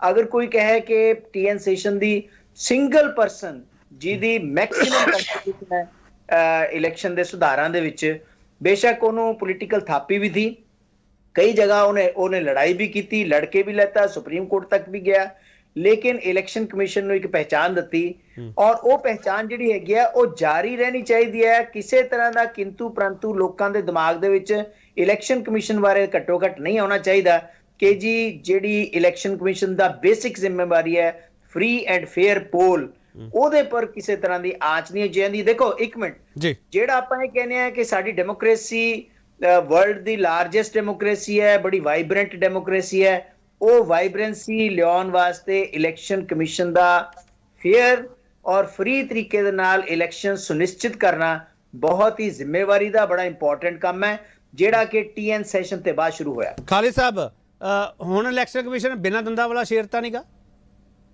ਦੇਖੋ ਇਦਾਂ ਹੈ, ਜਿਸ ਵੇਲੇ ਲੋਕ ਇਲੈਕਸ਼ਨ ਕਮਿਸ਼ਨ ਦੇ ਉੱਪਰ ਕਿਸੇ ਤਰ੍ਹਾਂ ਦਾ ਕੁਐਸਚਨਿੰਗ ਕਰਦੇ ਆ, ਉਹ ਕੁਐਸਚਨਿੰਗ ਬੇਮਾਨੀ ਨਹੀਂ ਹੁੰਦੀ। ਦੇਰ ਕਾਂਟ ਵੀ ਧੂਆਂ ਜਿਹੜਾ ਹੈਗਾ ਉਹ ਤਦੀ ਉੱਠਦਾ ਜੇ ਅੱਗ ਲੱਗੀ ਹੁੰਦੀ ਹੈ ਕਿਤੇ ਨਾ ਕਿਤੇ। ਅਗਰ ਇਲੈਕਸ਼ਨ ਕਮਿਸ਼ਨ ਦੇ ਉੱਪਰ ਚਾਹੇ ਉਹ ਡੇਟਾ ਨੂੰ ਲੈ ਕੇ, ਚਾਹੇ ਚੁਣਾਵਾਂ ਦੇ ਜਿਹੜੇ ਹੈਗੇ ਆ ਅਲੱਗ-ਅਲੱਗ ਫੇਜ਼ਿਸ ਦੇ ਵਿੱਚ, ਜਾਂ ਅੱਖਾਂ ਮੀਚ ਲੈਣੀਆਂ ਜਿਹੜੀਆਂ ਇਲੈਕਸ਼ਨ ਕੋਡ ਦੀਆਂ ਵਾਇਲੇਸ਼ਨਸ ਹੁੰਦੀਆਂ ਲੀਡਰਾਂ ਵੱਲੋਂ, ਅਗਰ ਇਸ ਤਰ੍ਹਾਂ ਦੀ ਗੱਲ ਹੁੰਦੀ ਹੈ ਜਿਹੜੀ ਕਿ ਕਈ ਵਾਰ ਆਪਾਂ ਨੂੰ ਦੇਖਣ ਦੇ ਵਿੱਚ ਮਿਲੀ ਹੈ, ਤਾਂ ਡੈਫੀਨੇਟਲੀ ਇਲੈਕਸ਼ਨ ਕਮਿਸ਼ਨ ਨੂੰ ਕਹਾਂਗੇ ਕਿ ਇਹ ਬਿਨਾਂ ਦੰਦਾਂ ਵਾਲਾ ਸ਼ੇਰ ਹੈ, ਜਿਹੜਾ ਕਿ ਅੱਜ ਕੱਲ ਲੋਕ ਕਾਫੀ ਕਹਿਣ ਲੱਗ ਗਏ ਆ। ਚਲੋ ਪ੍ਰੋਫੈਸਰ ਰੌਣਕੀ ਰਾਮ, ਜਦੋਂ ਇਸ ਉਂਗਲ ਦੇ ਉੱਪਰ ਨੀਲੀ ਜਾਂ ਜਾਮਨੀ ਸਿਆਹੀ ਲੱਗਦੀ ਹੈ, ਉਹ ਸਿਆਹੀ ਦੇ ਵਿੱਚ ਵਿਸ਼ਵਾਸ ਹੁੰਦਾ ਕਿ ਮੈਂ ਵੋਟ ਜਿੱਥੇ ਪਾਇਆ ਉੱਥੇ ਹੀ ਪਿਆ। EVM ਵਾਲਾ ਸਵਾਲ ਹੈ ਜਿਹੜਾ ਉਹ ਮਨਫੀ ਹੋ ਜਾਂਦਾ, ਜਿਹੜੀ ਉਸ ਤੋਂ ਬਾਅਦ ਸਲਿੱਪ ਨਿਕਲਦੀ ਹੈ, ਜਿਹੜੇ ਕਈ ਥਾਵਾਂ ਤੇ ਟੈਸਟ ਕੀਤੇ ਗਏ ਆ, ਉਹਦੇ ਪਾਇਲਟ ਪ੍ਰੋਜੈਕਟ ਵੀ ਆਏ ਆ, ਉਹਦੇ ਵਿੱਚ ਵਿਸ਼ਵਾਸ ਦੀ ਗੱਲ ਡਟ ਗਰਗ ਕਰ ਰਿਹਾ। ਤੇ ਮੇਰੇ ਲਈ ਵਿਸ਼ਵਾਸ ਇਹ ਹੈ ਕਿ ਮੇਰਾ ਵੋਟ ਸਹੀ ਜਗ੍ਹਾ ਪੋਲ ਹੋਇਆ ਕਿ ਨਹੀਂ ਹੋਇਆ। ਦੱਸੋ ਰੌਣਕੀ ਰਾਮ। ਲੋਕਾਂ ਦੀ ਲੋਕਤੰਤਰ ਦੇ ਵਿੱਚ ਵਿਸ਼ਵਾਸ ਲਈ ਜਿਹੜੀ ਚੋਣ ਪ੍ਰਕਿਰਿਆ ਹੈ ਉਹਦਾ ਨਿਰਪੱਖ ਹੋਣਾ, ਉਹ ਬਿਨਾਂ ਕਿਸੇ ਡਰ ਤੋਂ, ਬਿਨਾਂ ਕਿਸੇ ਧਾਂਦਲੀ ਤੋਂ ਉਹਦਾ ਪੂਰੇ ਦਾ ਪੂਰਾ ਜਿਹੜਾ ਪ੍ਰਕਿਰਿਆ ਹੈਗਾ ਉਹਨੂੰ ਪੂਰਨ ਕਰਨਾ, ਇਹਦਾ ਬਹੁਤ ਯੋਗਦਾਨ ਹੈ। ਲੇਕਿਨ ਪਿਛਲੇ ਕੁਝ ਸਾਲਾਂ ਤੋਂ ਜਦੋਂ ਤੋਂ EVM ਮਸ਼ੀਨਾਂ ਆਈਆਂ ਨੇ, ਬਹੁਤ ਸਾਰੇ ਲੋਕਾਂ ਦਾ ਵੀ ਤੇ ਬਹੁਤ ਸਾਰੇ ਰਾਜਨੀਤਿਕ ਐਕਟਿਵਿਸਟ ਦਾ ਵੀ ਤੇ ਪਾਰਟੀਆਂ ਦੀਆਂ ਕਾਰਕੁਨਾਂ ਵਾਲਿਆਂ ਦਾ ਵੀ, ਹੋਰ ਤਾਂ ਹੋਰ ਕੈਂਡੀਡੇਟ ਦਾ ਵੀ ਕਈ ਜਗ੍ਹਾ ਤੇ ਖਦਸ਼ਾ ਰਿਹਾ ਕਿ ਇਹ ਹੁਣ ਵੀ 2-3 ਦਿਨ ਪਹਿਲਾਂ ਬੜੀਆਂ ਰਿਪੋਰਟਾਂ ਆਈਆਂ ਸੀ ਕਿ ਉਹਦੀ ਮਸ਼ੀਨਾਂ ਵਿੱਚ ਇਸ ਤਰ੍ਹਾਂ ਦੀ ਗੜਬੜੀ ਹੋਈ। ਕਿਉਂਕਿ ਇਹ ਜ਼ਰੂਰੀ ਨਹੀਂ ਹੈਗਾ ਕਿ ਮਸ਼ੀਨਾਂ 'ਚ ਗੜਬੜ ਹੋਣੀ ਆ, ਪਰ ਇਹ ਜ਼ਰੂਰੀ ਹੈ ਜਦੋਂ ਤੁਸੀਂ ਚੇਂਜ ਕਰਦੇ ਹੋ। ਜਦੋਂ ਸ਼ੁਰੂ 'ਚ ਇੰਗਲੈਂਡ ਵਿੱਚ ਇੰਡਸਟਰੀਲਾਈਜੇਸ਼ਨ ਸ਼ੁਰੂ ਹੋਈ ਤਾਂ ਬੜਾ ਅਪੋਜ਼ ਹੋਇਆ ਸੀ ਉੱਥੇ ਕਿ ਤੁਸੀਂ ਰੇਲਾਂ ਚਲਾ ਰਹੇ ਨੇ, ਕੋਇਲਾ ਆ ਰਿਹਾ, ਕੁਛ ਹੋ ਰਿਹਾ, ਇਹ ਅਪੋਜ਼ ਹੁੰਦਾ ਨੋ ਡਾਊਟ। ਲੇਕਿਨ ਇਹ ਜ਼ਰੂਰੀ ਬਣ ਜਾਂਦਾ ਹੈ ਇਲੈਕਸ਼ਨ ਕਮਿਸ਼ਨ ਦਾ ਕਿ ਲੋਕਾਂ ਨੂੰ ਕਿਸ ਤਰੀਕੇ ਨਾਲ, ਮੈਂ ਤਾਂ ਇਹ ਕਹਿੰਦਾ ਹੈ ਕਿ ਇਲੈਕਸ਼ਨ ਤੋਂ ਪਹਿਲਾਂ ਬਹੁਤ ਵੱਡੇ ਲੈਵਲ ਦੇ ਉੱਤੇ ਹਰੇਕ ਬੂਥ ਉੱਤੇ ਇਹ ਹੋਣਾ ਚਾਹੀਦਾ ਸੀ ਇੱਕ ਤਰ੍ਹਾਂ ਦੀ ਲੋਕਾਂ ਦੇ ਨਾਲ ਮਸ਼ੀਨਾਂ ਬਾਰੇ ਜਾਣਕਾਰੀ ਜਾ ਕੇ ਉਹ ਜਿੰਨਾ ਮਰਜ਼ੀ ਪੈਸਾ ਖਰਚ ਕਰ ਲੈਂਦੇ, ਇਲੈਕਸ਼ਨ ਕਮਿਸ਼ਨਰ ਕਰਦੇ, ਉੱਥੇ ਜਾਂਦੇ, ਮਸ਼ੀਨਾਂ ਲਿਜਾਂਦੇ, ਉਹਨਾਂ ਨੂੰ ਦੱਸਦੇ ਵੀ ਕਿਵੇਂ ਮਸ਼ੀਨਾਂ 'ਚ ਹੇਰਾਫੇਰੀ ਨਹੀਂ ਹੋ ਸਕਦੀ, ਕਿਵੇਂ ਸਾਰਾ ਕੁਛ ਜਿਹੜਾ ਹੈਗਾ ਉਹਦੇ 'ਤੇ ਆਲਰੇਡੀ ਪ੍ਰੋਗਰਾਮ ਨਹੀਂ ਹੋਏਗਾ। ਉਹਨਾਂ ਮਸ਼ੀਨਾਂ ਨੂੰ ਚਲਾਉਣ ਵਾਲੇ ਅੱਛੇ ਇੰਜੀਨੀਅਰ ਉੱਥੇ ਹੁੰਦੇ। ਦੂਸਰੀ ਗੱਲ ਹੋਰ ਹੈ, ਉਹਨਾਂ ਮਸ਼ੀਨਾਂ ਦੀ ਅੱਛੀ ਤਰ੍ਹਾਂ ਵਰਤੋਂ ਹੁੰਦੀ, ਨਾ ਕਿ ਦੁਰਵਰਤੋਂ ਹੁੰਦੀ, ਉਸ ਕਰਕੇ ਪਿੰਡ ਦੇ ਪ੍ਰੋਫੈਸਰ ਰੌਣਕੀਰਾਮ ਤੁਹਾਡਾ ਬੜਾ ਤਜਰਬਾ ਹੈ, ਪਰ ਮੈਂ ਇਹਦੇ ਵਿੱਚ ਥੋੜਾ ਐਡ ਆਨ ਕਰਨਾ ਚਾਹੁੰਦਾ। ਇਦਾਂ ਨਹੀਂ ਹੋ ਸਕਦਾ ਸੀਗਾ ਕਿ ਸਾਡੇ ਕੋਲ ਇੰਨਾ ਮੀਡੀਆ ਹੈਗਾ, ਉਸ ਦੇ ਜ਼ਰੀਏ ਉਸ ਮਸ਼ੀਨ ਦੀ ਇੱਕ ਪ੍ਰੈਜੈਂਟੇਸ਼ਨ ਦਿਖਾਈ ਜਾਂਦੀ ਲੋਕਾਂ ਨੂੰ। ਮੀਡੀਆ ਬਹੁਤ ਥਾਵਾਂ ਤੇ ਪਹੁੰਚਿਆ ਹੋਇਆ ਪ੍ਰੋਫੈਸਰ ਰੌਣਕੀਰਾਮ, ਕਿ ਮੀਡੀਆ ਵੀ ਇਹਨਾਂ ਚੀਜ਼ਾਂ ਵਿੱਚ ਇੰਟਰਸਟ ਨਹੀਂ ਲੈਂਦਾ ਤੇ ਇਲੈਕਸ਼ਨ ਕਮਿਸ਼ਨ ਵੀ ਇੰਟਰਸਟ ਨਹੀਂ ਲੈਂਦਾ। ਮੈਂ ਸਵਾਲ ਕਰ ਸਕਦਾ ਕਿ ਨਹੀਂ ਪ੍ਰੋਫੈਸਰ ਰੌਣਕੀਰਾਮ? ਬਿਲਕੁਲ। ਦੇਖੋ, ਜਿਹੜਾ ਮੀਡੀਆ ਹੈ, ਅਗਰ ਮੀਡੀਆ ਆਪਣੇ ਕੰਮ ਦੀ ਜ਼ਿੰਮੇਵਾਰੀ ਸਮਝ ਕੇ ਨਿਰਪੱਖਤਾ ਨਾਲ ਅੱਗੇ ਆਵੇ ਤਾਂ ਮੀਡੀਆ ਵੀ ਲੋਕਤੰਤਰ ਦਾ ਬੜਾ ਵੱਡਾ ਥੰਮ ਹੈ। ਇਸ ਲਈ ਅੱਜ ਦੇ ਹਾਲਾਤਾਂ 'ਚ ਮੀਡੀਆ ਦਾ ਰੋਲ ਹੋਰ ਵੀ ਜ਼ਿਆਦਾ ਇੰਪੋਰਟੈਂਟ ਬਣ ਜਾਂਦਾ ਹੈ, ਜਦੋਂ ਕਿ ਬਾਰ-ਬਾਰ ਸਾਰੇ ਪਾਸੇ ਦੇਖੋ 13 ਮਹੀਨੇ 26 ਨਵੰਬਰ ਤੋਂ ਲੈ ਕੇ 11 ਦਸੰਬਰ ਤੱਕ ਜੋ ਦਿੱਲੀ ਦੇ ਗਰੂਹਾਂ ਦੇ ਉੱਤੇ ਮੋਰਚੇ ਲੱਗੇ, ਉਹਨਾਂ ਨੇ ਇਹੋ ਕਿਹਾ ਗੋਦੀ ਮੀਡੀਆ ਨਹੀਂ ਆਉਣ ਦੇਣਾ, ਕੋਈ ਵੀ ਚੱਲਣ ਨਹੀਂ ਦੇਣਾ। ਜਦੋਂ ਬਾਬੂ ਕਾਂਸ਼ੀ ਰਾਮ ਨੇ ਮੂਵਮੈਂਟ ਚਲਾਈ ਬਹੁਜਨ ਸਮਾਜ ਪਾਰਟੀ ਦੀ, ਉਹਨੇ ਖਾਸ ਕਹਿਣਾ ਵੀ ਮੀਡੀਆ ਵਾਲੇ ਇੱਥੋਂ ਪਰੇ ਚਲ ਜਾਓ, ਕਿਉਂਕਿ ਮੀਡੀਆ ਦਾ ਇੱਕ ਰੋਲ ਹੈ। ਇਸ ਕਰਕੇ ਮਸ਼ੀਨਾਂ ਦਾ ਤੁਸੀਂ ਜੋ ਕਹਿ ਰਹੇ ਹੋ, ਮੀਡੀਆ ਨੂੰ ਕਿਤੇ ਨਾ ਕਿਤੇ ਆਪਣੀ ਦਿੱਖ ਇਮਾਨਦਾਰ ਕਰਨ ਵਾਸਤੇ ਕਿਸੇ ਤੋਂ ਸਰਟੀਫਿਕੇਟ ਨਹੀਂ ਲੈਣਾ ਪੈਣਾ। ਮੀਡੀਆ ਦਾ ਸਰਟੀਫਿਕੇਟ ਮੀਡੀਆ ਨੇ ਖੁਦ ਆਪਣੇ ਆਪ ਨੂੰ ਦੇਣਾ। ਅਗਰ ਮੀਡੀਆ ਕੰਮ ਕਰੇਗਾ ਤਾਂ ਲੋਕੀ ਅੰਤ ਵਿਸ਼ਵਾਸ ਹੋਏਗਾ। ਹੁਣ ਤੇ ਹੈਰਾਨਗੀ ਸੀ, ਉਹ ਲੋਕਾਂ ਕੋਲ ਜਾ ਕੇ ਮੈਕ ਲੈ ਕੇ ਪੁੱਛਣਾ ਚਾਹੁੰਦੇ ਸੀ, ਲੋਕੀ ਮੂੰਹ ਦੇ ਉੱਤੇ ਕੱਪੜਾ ਕਰ ਲੈਂਦੇ ਸੀਗੇ, ਉਹ ਕਹਿੰਦੇ ਜਾਓ ਸਾਡਾ ਖੜਾ ਛੱਡੋ। ਇਸ ਕਰਕੇ ਮੈਂ ਇਹ ਕਹਿਣਾ ਚਾਹੁੰਦਾ ਸੀ ਕਿ ਮਸ਼ੀਨਾਂ ਨੂੰ ਹਰੇਕ ਪਿੰਡ ਵਿੱਚ, ਪੰਚਾਇਤਾਂ ਦੀ ਡਿਊਟੀ ਆ, ਜਿਹੜੀਆਂ ਗ੍ਰਾਮ ਪੰਚਾਇਤ ਹੈਗੀਆਂ, ਇਹ ਡੈਮੋਕ੍ਰੇਸੀ ਦਾ ਸਭ ਤੋਂ ਜਿਹਨੂੰ ਕਹਿੰਦੇ ਆ ਮੋਕਲਾ ਤੁਰਾ ਹੈ, ਇਹਨੂੰ ਨਾਲ ਲੈ ਕੇ ਉਹਦੇ 'ਚ ਪੰਚਾਇਤ ਬੜੀਆਂ ਸਿਆਣੀਆਂ ਨੇ। ਹੁਣ ਕਦੇ ਇਹ ਥੋੜੀ ਵੀ ਵਿਦਿਆ ਕੱਲੀ ਯੂਨੀਵਰਸਿਟੀਆਂ 'ਚ ਤੇ ਕਾਲਜਾਂ 'ਚ ਨੇ, ਪਿੰਡਾਂ 'ਚ ਵੀ ਜਿਹੜੇ ਪਿੰਡ ਨੇ ਲੋਕੀ ਉੱਤੇ ਬੈਠੇ ਨੇ, ਉਹਨਾਂ ਦੀ ਸਮਝ ਹੈ, ਸਿਆਣੇ ਬੰਦੇ ਆ। ਇੱਕ ਡਿਗਰੀ ਹੁੰਦੀ ਆ ਕਾਲਜ ਯੂਨੀਵਰਸਿਟੀਆਂ ਦੀ, ਇੱਕ ਹੁੰਦੀ ਆ ਸਮਝ ਦੀ। ਇਸ ਕਰਕੇ ਜਿੱਥੇ ਬੂਥ ਵੋਟ ਪੈਣੀ ਆ, ਉਹ ਬੂਥਾਂ ਦੇ ਉੱਤੇ ਪਤਾ ਨਹੀਂ ਅੰਦਰ ਕੁੱਚੀ ਕਿਸ ਨੇ ਫੇਰੀ ਆ, ਸਫਾਈ ਹੋਈ ਆ। ਸਭ ਤੋਂ ਵੱਡੀ ਗੱਲ ਕੇਪੀ ਸਿੰਘ ਜੀ ਹੋਰ ਹੈ, ਜਿਹੜੇ ਜਾ ਕੇ ਵੋਟਾਂ ਪਾਉਣੀਆਂ ਉੱਥੇ ਸਿਕਿਉਰਿਟੀ ਪਹੁੰਚਦੀ ਆ, ਅਮਲਾ ਪਹੁੰਚਦਾ ਹੈ, ਉਹਦੇ ਵਾਸਤੇ ਪ੍ਰੋਪਰ ਪ੍ਰਬੰਧ ਨਹੀਂ ਹੁੰਦਾ। ਸਰਕਾਰ ਨੂੰ ਚਾਹੀਦਾ ਹੈ ਕਿ ਜਿੱਥੇ ਸਾਰਾ ਅਮਲਾ ਗਿਆ ਵੋਟਾਂ ਪਾਉਣ ਵਾਸਤੇ, ਉਹਨਾਂ ਦੇ ਖਾਣ ਪੀਣ ਦਾ ਪ੍ਰਬੰਧ, ਉਹਨਾਂ ਦੇ ਰਹਿਣ ਦਾ ਪ੍ਰਬੰਧ, ਉਹਨਾਂ ਦੇ ਰਾਤ ਰਹਿਣਾ ਉੱਥੇ, ਉਹਨਾਂ ਦੇ ਨੌਰ ਧੋਣ ਦਾ ਪ੍ਰਬੰਧ, ਇਹ ਸਾਰਾ ਕੌਣ ਦੇਖਦਾ ਹੈ? ਇਹਦਾ ਕੈਂਡੀਡੇਟ ਜ਼ਿੰਮੇਵਾਰ ਲਾਇਆ ਹੁੰਦਾ। ਠੀਕ ਹੈ। ਜਿਹੜੀ ਗੱਲ ਤੁਸੀਂ ਗ੍ਰਾਮ ਸਭਾ ਗ੍ਰਾਮ ਪੰਚਾਇਤਾਂ ਦੀ ਕੀਤੀ ਹੈ, ਉਹਨਾਂ ਨੂੰ ਤਾਂ ਉਹਨਾਂ ਦੇ ਆਪਦੇ ਅਧਿਕਾਰ ਨਹੀਂ ਮਿਲਦੇ ਪਏ, ਉਹ ਅਗਲੇ ਕੰਮ ਕਿਵੇਂ ਨੇਪਰੇ ਚੜ੍ਹ ਸਕਦੇ? ਬਹੁਤ ਸਾਰੇ ਸਵਾਲ ਹੈਗੇ ਆ। ਪਰ ਇਹਨਾਂ ਸਵਾਲਾਂ ਦੇ ਵਿਚਾਲੇ ਮੈਂ ਇੱਕ ਸਵਾਲ ਜਿਹੜਾ ਪੁੱਛਿਆ ਸੀਗਾ ਪ੍ਰੋਫੈਸਰ ਰੌਣਕੀਰਾਮ ਹੋਰਾਂ ਨੂੰ, ਉਹ ਇਹ ਸਵਾਲ ਕੀਤਾ ਸੀ ਜਦੋਂ EVM ਤੇ ਸਵਾਲ ਉੱਠਦੇ ਆ। ਹਾਲਾਂਕਿ ਹੁਣ ਸਵਾਲ ਦਾ ਜਿਹੜਾ ਕੱਦ ਹੈਗਾ ਉਹ ਥੋੜ੍ਹਾ ਜਿਹਾ ਅੱਗੇ ਨਾਲੋਂ ਘਟਿਆ ਹੈਗਾ। ਪਹਿਲਾਂ ਸਵਾਲ ਬਹੁਤ ਉੱਚੀ ਆਵਾਜ਼ ਦੇ ਵਿੱਚ ਇਹ ਪੁੱਛਿਆ ਜਾ ਰਿਹਾ ਸੀਗਾ, ਤੇ ਜਦੋਂ EVM ਦੇ ਬਾਰੇ ਪ੍ਰੈਜੈਂਟੇਸ਼ਨ ਦੀ ਗੱਲ ਆਉਂਦੀ ਹੈ ਤੇ ਉਦੋਂ ਇਲੈਕਸ਼ਨ ਕਮਿਸ਼ਨ ਨੂੰ ਮੀਡੀਆ ਦੇ ਨਾਲ ਕੋਆਰਡੀਨੇਸ਼ਨ ਕਰਕੇ ਇਹ ਮਸ਼ੀਨਾਂ ਬਾਰੇ ਜਾਣਕਾਰੀ ਦਿੱਤੀ ਜਾ ਸਕਦੀ ਹੈ, ਲੋਕਾਂ ਤੱਕ ਪਹੁੰਚਾਈ ਜਾ ਸਕਦੀ ਹੈ। ਮੇਰਾ ਸਵਾਲ ਇਹ ਸੀ। ਵਾਪਸ ਆ ਰਿਹਾ।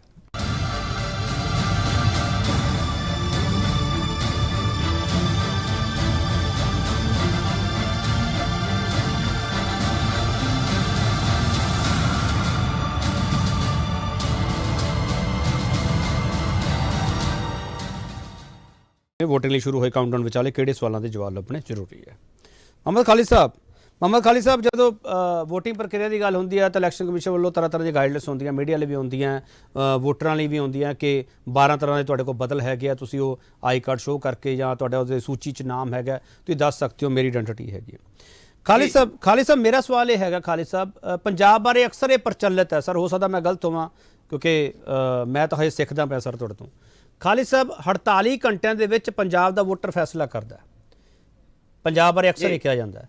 ਖਾਲਿਦ ਸਾਹਿਬ ਇਹਨਾਂ 48 ਘੰਟਿਆਂ ਦੇ ਵਿੱਚ ਹੁਣ ਵਾਲਾ ਜਿਹੜਾ ਵੋਟਰ ਹੈ, ਨਵੇਂ ਵੋਟਰ ਬਹੁਤ ਆਏ ਆ, ਉਹ ਸਰ ਕੁਝ ਨਵਾਂ ਸੋਚਦੇ ਆ ਜਾਂ ਉਹ 48 ਘੰਟਿਆਂ ਵਾਲੀ ਰਵਾਇਤ ਉਹ ਚੱਲੀ ਆ ਰਹੀ ਹੈ ਵੀ ਮੈਂ ਵੋਟ ਪਾਣੀ ਹੈ, ਕਿਹੜੇ ਏਜੰਡੇ ਤੇ ਪਾਣੀ ਹੈ, ਜਾਂ ਉਹਦੇ ਦਿਮਾਗ ਵਿੱਚ ਹੈ EVM ਹਾਈਟੈਕ ਹੈ ਸਿਸਟਮ ਜਾਂ ਨਹੀਂ, ਸਿਕਿਉਰਿਟੀ ਬੰਦੋਬਸਤ ਹੈ ਕਿ ਨਹੀਂ ਹੈ, EVM ਹੈਕ ਤਾਂ ਨਹੀਂ ਹੋ ਜਾਊਗੀ, ਚੋਣ ਕਮਿਸ਼ਨ ਸਾਡਾ ਕੀ ਕਰਦਾ ਪਿਆ, ਇਹੋ ਜਿਹੇ ਸਵਾਲ ਹੁੰਦੇ, ਕਿਹੋ ਜਿਹੇ ਹੁੰਦੇ ਸਰ ਖਾਲਿਦ ਸਾਹਿਬ? ਦੇਖੋ ਆਪਣੇ KP ਜੀ, ਮੈਂ 2-4 ਗੱਲਾਂ ਇਸ ਸੈਗਮੈਂਟ ਦੇ ਵਿੱਚ ਤੁਹਾਨੂੰ ਜ਼ਰੂਰ ਦੱਸਾਂਗਾ ਜੀ। ਜਿਹੜੀ ਤੁਹਾਡੀ ਇਲੈਕਸ਼ਨ ਦੀ ਪ੍ਰਕਿਰਿਆ ਹੈਗੀ ਹੈ ਉਹਦੇ ਵਿੱਚ ਸਭ ਤੋਂ ਇੰਪੋਰਟੈਂਟ ਹੈਗਾ ਵੋਟਰ ਜਿਹਨੇ ਕਿ ਸਰਕਾਰ ਚੁਣਨੀ ਹੈ। ਦੂਸਰੇ ਨੰਬਰ ਤੇ ਪੋਲਿੰਗ ਏਜੰਟਸ ਹੈਗੇ, ਪੋਲਿੰਗ ਸਟਾਫ ਹੈਗਾ ਸਾਰਾ। ਤੀਜੇ ਨੰਬਰ ਤੇ ਜਿਹੜਾ ਹੈਗਾ ਪੋਲਿੰਗ ਏਜੰਟ ਹੈ ਜਿਹੜੇ ਕਿ ਕੈਂਡੀਡੇਟਸ ਵੱਲੋਂ ਬਿਠਾਏ ਜਾਂਦੇ ਆ ਵਿੱਚ। ਤੀਸਰੇ ਉਸ ਤੋਂ ਬਾਅਦ ਸਿਕਿਉਰਿਟੀ ਹੈ, ਉਸ ਤੋਂ ਬਾਅਦ ਇਨਫਰਾਸਟ੍ਰਕਚਰ ਹੈ। ਇਨਫਰਾਸਟ੍ਰਕਚਰ ਦੇ ਵਿੱਚ ਇਹ ਹੈਗਾ ਕਿ ਕਿਆ ਵੋਟਰ ਨੂੰ ਪ੍ਰੋਪਰਲੀ ਉੱਥੇ ਅਟੈਂਡ ਕੀਤਾ ਜਾਂਦਾ ਹੈ, ਰੈਂਪ ਬਣੇ ਹੋਏ ਹੈ, ਉਹ ਉੱਥੇ ਤੱਕ ਪਹੁੰਚ ਸਕਦੇ ਹੈ ਵਗੈਰਾ ਵਗੈਰਾ। ਜਿੱਥੇ ਤੱਕ EVM ਦਾ ਸਵਾਲ ਹੈ, EVM ਦੇ ਬਾਰੇ ਇਲੈਕਸ਼ਨ ਕਮਿਸ਼ਨ ਨੇ ਡੈਮੋਨਸਟ੍ਰੇਸ਼ਨ ਅੰਪਟੀਨ ਟਾਈਮਸ ਦਿੱਤੇ, ਬਹੁਤ ਕਈ ਵਾਰ ਦਿੱਤਾ, ਔਰ ਕਈ ਲੋਕਾਂ ਨੇ ਚੈਲੰਜ ਕੀਤਾ, ਔਰ ਜਿਨ੍ਹਾਂ ਨੇ ਚੈਲੰਜ ਕੀਤਾ ਹੈ ਉਹ ਉੱਥੇ ਪਹੁੰਚੇ ਨਹੀਂ ਉਹਨੂੰ ਆਪਣੇ ਚੈਲੰਜ ਕਰਨ ਵਾਸਤੇ ਕਿ ਇਹਦੇ ਵਿੱਚ ਆਹ ਚੀਜ਼ ਗਲਤੀ ਹੈ ਇਲੈਕਟ੍ਰੋਨਿਕਲੀ ਜਾਂ ਕੋਲ। ਉਸ ਤੋਂ ਇਲਾਵਾ ਵੀ ਉਹਦੇ ਪਰ ਕਾਫੀ ਕਿੰਤੂ ਪ੍ਰੰਤੂ EVM ਤੇ ਹੁੰਦਾ ਰਹਿੰਦਾ। ਮੈਂ ਫੇਰ ਵੀ ਕਹਾਂਗਾ EVM ਦੀ ਜਿਹੜਾ ਸਿਸਟਮ ਹੈ ਉਹ ਮੱਚ ਬੈਟਰ ਹੈ ਬੈਲਟ ਪੇਪਰ ਨਾਲੋਂ, ਜਿੱਥੇ ਕਿ ਗੁੰਡੇ ਚਾਰ ਆ ਕੇ ਉਹ ਬੈਲਟ ਪੇਪਰ ਨੂੰ ਕਿਸ ਤਰੀਕੇ ਦੇ ਨਾਲ ਆਪਾਂ ਬੂਥ ਕੈਪਚਰਿੰਗ ਹੋ ਗਈ, ਫਲਾਣਾ ਹੋ ਗਿਆ, ਉਹਦੀਆਂ ਇਨਸੀਡੈਂਟਸ ਪਹਿਲਾਂ ਨਾਲੋਂ ਕਿੰਨੇ ਜ਼ਿਆਦਾ ਘਟੇ ਹੈ। ਔਰ ਜਿਹੜਾ ਹੈਗਾ ਇਹ ਸਿਸਟਮ ਜਿਹੜਾ ਹੈਗਾ ਇਹਨੂੰ ਇੰਪਰੂਵ ਕੀਤਾ ਜਾ ਸਕਦਾ। ਮੈਂ ਕਹਿੰਦਾ ਕੋਈ ਸਿਸਟਮ ਪਰਫੈਕਟ ਨਹੀਂ ਹੁੰਦਾ, ਲੇਕਿਨ ਗਿਵਨ ਟੂ ਇੱਕ ਵੱਡਾ ਇਲੈਕਟੋਰੇਟ ਹੈਗਾ, ਇੰਨਾ ਜ਼ਿਆਦਾ ਵੋਟਰ ਹੈਗਾ ਸਾਡੇ ਕੋਲ, ਉਹਨਾਂ ਨੂੰ ਸਾਹਮਣੇ ਰੱਖਦੇ ਹੋਏ, ਉਹਦੀ এনवायरमेंट ਕੋਸਟ ਨੂੰ ਦੇਖਦੇ ਹੋਏ EVM ਇੱਕ ਅੱਛਾ ਚੀਜ਼ ਹੈਗੀ ਹੈ। ਲੇਕਿਨ ਅਗਰ ਉਹਦੇ 'ਚ ਕੋਈ ਡਾਊਟ ਹੈ, ਉਹ ਡਾਊਟ ਕਿਸੇ ਨੂੰ ਨਹੀਂ ਰਹਿਣਾ ਚਾਹੀਦਾ, ਉਹ ਡਾਊਟ ਜਿਹੜੇ ਹੈਗੇ ਕਲੀਅਰ ਹੋਣੇ ਚਾਹੀਦੇ ਇਲੈਕਸ਼ਨ ਕਮਿਸ਼ਨ ਦੁਆਰਾ।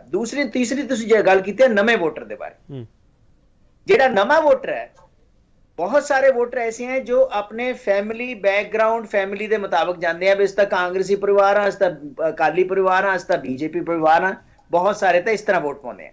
बहुत सारे ਜਿਹੜੇ ਹੈਗੇ ਆ ਵੋਟ ਪਾਉਂਦੇ ਆ ਆਪਣੀ ਸੋਚ ਨਾਲ, ਆਪਣੀ ਬੁੱਧੀ ਨਾਲ, ਆਪਣੀ ਸਿਆਣਪ ਨਾਲ, ਇਹ ਦੇਖ ਕੇ ਕਿ ਪਿਛਲੀ 5 ਸਾਲ ਦੀ ਪਰਫਾਰਮੈਂਸ ਕਿਸ ਤਰ੍ਹਾਂ ਦੀ ਰਹੀ ਹੈ, ਕਿਹਦੇ ਮੈਨੀਫੈਸਟੋ ਕਿਸ ਤਰ੍ਹਾਂ ਦੇ, ਲੇਕਿਨ ਉਹਨਾਂ ਦੀ ਗਿਣਤੀ ਬਹੁਤ ਘੱਟ ਹੈ। ਬਹੁਤ ਸਾਰਾ ਵੋਟ ਐਸੇ ਹੈ ਜਿਹੜਾ ਕਿ ਇਲੈਕਸ਼ਨ ਜਿਹੜੇ ਹੈਗੇ ਕੈਂਡੀਡੇਟ ਉਹ ਖਰੀਦਦੇ ਹੈ ਔਰ ਉਹਨਾਂ ਦੀ ਕੋਈ ਕਮੀ ਨਹੀਂ ਹੈ, ਚਾਹੇ ਉਹ ਕੋਈ ਕਿਸੇ ਨੂੰ ਦਾਰੂ ਵੰਡੀ ਜਾਵੇ। ਆਪਾਂ ਕਿੰਨੇ ਰੋਜ਼ ਦੇਖਦੇ ਹਾਂ ਕਿੰਨੀ ਦਾਰੂ ਫੜੀ ਗਈ, ਕਿੰਨਾ ਪੈਸਾ ਫੜਿਆ ਗਿਆ ਇਹਨਾਂ ਦਿਨਾਂ ਦੇ ਵਿੱਚ, ਇਹ ਚੀਜ਼ ਵੀ ਹੁੰਦੀ ਹੈ। ਇਸ ਚੀਜ਼ ਨੂੰ ਇਗਨੋਰ ਨਹੀਂ ਕੀਤਾ ਜਾ ਸਕਦਾ ਜਿਸ ਤਰ੍ਹਾਂ ਦੀ ਆਪਣੀ ਸੁਸਾਇਟੀ ਹੈ। ਇਸ ਕਰਕੇ ਆਪਾਂ ਸਾਰੇ ਨਵੇਂ ਵੋਟਰਸ ਨੂੰ ਇੱਕ ਲਾਈਨ 'ਚ ਖੜੇ ਨਹੀਂ ਕਰ ਸਕਦੇ ਕਿ ਇਹਦੀ ਵਜ੍ਹਾ ਕਰਕੇ ਵੋਟ ਪਾਉਂਦੇ ਆ। ਵੋਟਿੰਗ ਬਿਹੇਵੀਅਰ ਦੇ ਡਿਫਰੈਂਟ ਪੈਰਾਮੀਟਰਸ ਹੈ। ਠੀਕ ਹੈ, ਇਹ ਤੁਸੀਂ ਬੜੀ ਇੰਪੋਰਟੈਂਟ ਗੱਲ ਕੀ ਹੈ, ਵੋਟਿੰਗ ਬਿਹੇਵੀਅਰ ਹੈ ਜਿਹੜਾ ਉਹ ਸਾਰ ਦਾ ਵੱਖਰਾ ਵੱਖਰਾ ਹੁੰਦਾ। ਡਾਕਟਰ ਗਰਗ, ਇੱਕ ਮੈਂ ਤੁਹਾਡੇ ਤੋਂ ਸਮਝ ਚਾਹੁੰਦਾ, ਇਹ ਸਵਾਲ ਪਤਾ ਨਹੀਂ ਮੇਰੇ ਮਨ 'ਚ ਆ ਗਿਆ। ਡਾਕਟਰ ਗਰਗ, ਜਦੋਂ ਆਹ ਵੋਟਿੰਗ ਪ੍ਰਕਿਰਿਆ ਸਾਰੀ ਸ਼ੁਰੂ ਹੁੰਦੀ ਹੈ, ਚੋਣ ਜਾਬਤਾ ਲੱਗਦਾ, ਲਾਇਸੈਂਸੀ ਹਥਿਆਰ ਜਮ੍ਹਾਂ ਕਰਾ ਦਿਓ, ਆਹ ਕਰਾ ਦਿਓ, ਉਹ ਕਰਾ ਦਿਓ। ਡਾਕਟਰ ਗਰਗ, ਇੱਕ ਇਲੈਕਸ਼ਨ ਕਮਿਸ਼ਨ ਨੂੰ ਲਗਾਤਾਰ ਇਹ ਅਪਡੇਟ ਆਉਂਦੀ ਹੈ ਸਾਡੇ ਕੋਲੇ, ਇੰਨੇ ਕਰੋੜਾਂ ਦੀ ਸੰਪत्ति, ਇੰਨੇ ਕਰੋੜਾਂ ਦਾ ਨਸ਼ਾ, ਇੰਨੇ ਕਰੋੜਾਂ ਦਾ ਆਹ ਜ਼ਬਤ ਕਰ ਲਿਆ ਗਿਆ। ਡਾਕਟਰ ਕਰਕੇ ਵੋਟਾਂ ਵੇਲੇ ਹੀ ਜ਼ਬਤ ਹੁੰਦਾ ਜਾਂ ਉਸ ਤੋਂ ਪਹਿਲਾਂ ਵੀ ਇਹ ਪ੍ਰਕਿਰਿਆ ਲਗਾਤਾਰ ਚੱਲਦੀ ਰਹਿੰਦੀ ਹੈ? ਡਾਕਟਰ ਕਰਕੇ ਮੈਂ ਇਸ ਚੀਜ਼ ਨੂੰ ਸਮਝਣਾ ਚਾਹੁੰਦਾ। ਮੈਂ ਥੋੜੀ ਦੋ ਗੱਲਾਂ ਕਰਾਂਗਾ ਤੁਹਾਡੇ ਸਵਾਲ ਦਾ ਜਵਾਬ ਦੇਣ ਤੋਂ ਪਹਿਲਾਂ। ਮੈਂ ਖਾਲਿਦ ਸਾਹਿਬ ਵਾਲੀ ਗੱਲ ਦੇ ਉੱਤੇ ਥੋੜਾ ਜਿਹਾ ਕਹਾਂਗਾ ਜੀ, ਤੇ EVM ਦੇ ਬਾਰੇ। EVM ਤੇ ਇਹਨਾਂ ਨੂੰ ਜ਼ਰੂਰ ਯਕੀਨ ਹੈ, ਪਰ ਮੈਨੂੰ ਲੱਗਦਾ ਹੈ ਵੀ ਜਿਹੜਾ ਯਕੀਨ ਲੋਕਾਂ 'ਚ ਆਉਣਾ ਚਾਹੀਦਾ ਹੈ ਉਹ ਨਹੀਂ ਇਲੈਕਸ਼ਨ ਕਮਿਸ਼ਨ ਨੇ ਕਰਾਇਆ। ਤੁਸੀਂ ਇੱਕ ਮਸ਼ੀਨ ਦੂਰ ਰੱਖ ਦਿਓ, ਇਹਨੂੰ ਹੱਥ ਨਹੀਂ ਲਾਉਣਾ, ਜੇ ਐਂ ਹੋ ਗਿਆ ਫਿਰ ਤੁਹਾਨੂੰ ਤੁਸੀਂ ਇੰਨੇ ਪੈਸੇ ਦੇਣੇ ਨੇ, ਤੁਹਾਨੂੰ ਇੰਨੀ ਸਜ਼ਾ ਹੋਊਗੀ। ਇਲੈਕਸ਼ਨ ਕਮਿਸ਼ਨ ਦੀ ਡਿਊਟੀ ਹੈ, ਮਾਫ ਕਰਨਾ ਮੈਂ ਯੂਨੀਵਰਸਿਟੀ ਦਾ ਰਜਿਸਟਰਾਰ ਰਿਹਾ, ਇਹ ਮੇਰੀ ਡਿਊਟੀ ਸੀ ਬੱਚਿਆਂ ਦੇ ਵਿੱਚ, ਪਬਲਿਕ ਦੇ ਵਿੱਚ ਯਕੀਨ ਦਿਵਾਉਣਾ ਕਿ ਅਸੀਂ ਜਿਹੜਾ ਪੇਪਰ ਲੈਂਦੇ ਆ ਐਂਟਰੈਂਸ ਟੈਸਟ, ਇਹਦੇ 'ਚ ਹੇਰਾਫੇਰੀ ਨਹੀਂ ਹੁੰਦੀ। ਇਹ ਲੋਕਾਂ ਦੀ ਲੋੜ ਨਹੀਂ ਸੀ, ਇਹ ਮੇਰੀ ਲੋੜ ਸੀ ਕਿ ਮੈਂ ਯਕੀਨ ਦਿਵਾਵਾਂ, ਕਿਉਂਕਿ ਉਹਦੀ ਸੈਂਕਟਿਟੀ ਤਾਂ ਹੀ ਮੇਨਟੇਨ ਰਹੇਗੀ। ਨਹੀਂ ਤਾਂ ਲੋਕ ਕੀ ਕਹਿਣਗੇ ਵੀ ਇੱਥੇ ਤਾਂ ਵਿਕ ਜਾਂਦਾ ਜੀ ਪੇਪਰ, ਚਾਹੇ ਝੂਠੇ ਹੀ ਕਹਿਣ। ਅੱਜ ਇਲੈਕਸ਼ਨ ਕਮਿਸ਼ਨ ਦੀ ਡਿਊਟੀ ਹੈ ਲੋਕਾਂ 'ਚ ਵਿਸ਼ਵਾਸ ਪੈਦਾ ਕਰਨਾ ਕਿ ਆਓ ਜਿਹਨੇ ਦੇਖਣਾ ਹੈ। ਇਲੈਕਸ਼ਨ ਕਮਿਸ਼ਨ ਨੇ ਕਦੇ ਨਹੀਂ ਇਹ ਕਿਹਾ, ਕਹਿ ਦੇਣ ਵੀ ਹਰ ਡਿਸਟ੍ਰਿਕਟ ਤੇ ਮਸ਼ੀਨਾਂ ਸੀ। ਆ ਹੁਣ ਕਹਿਣਾ ਨਹੀਂ ਚਾਹੀਦਾ, ਮੈਂ ਪੜ੍ਹ ਰਿਹਾ ਸੀ ਮੱਧ ਪ੍ਰਦੇਸ਼ 'ਚੋਂ ਮਸ਼ੀਨਾਂ ਆਈਆਂ ਨੇ, ਉਹ ਵੱਡੀ ਗਿਣਤੀ 'ਚ ਆਈਆਂ ਨੇ।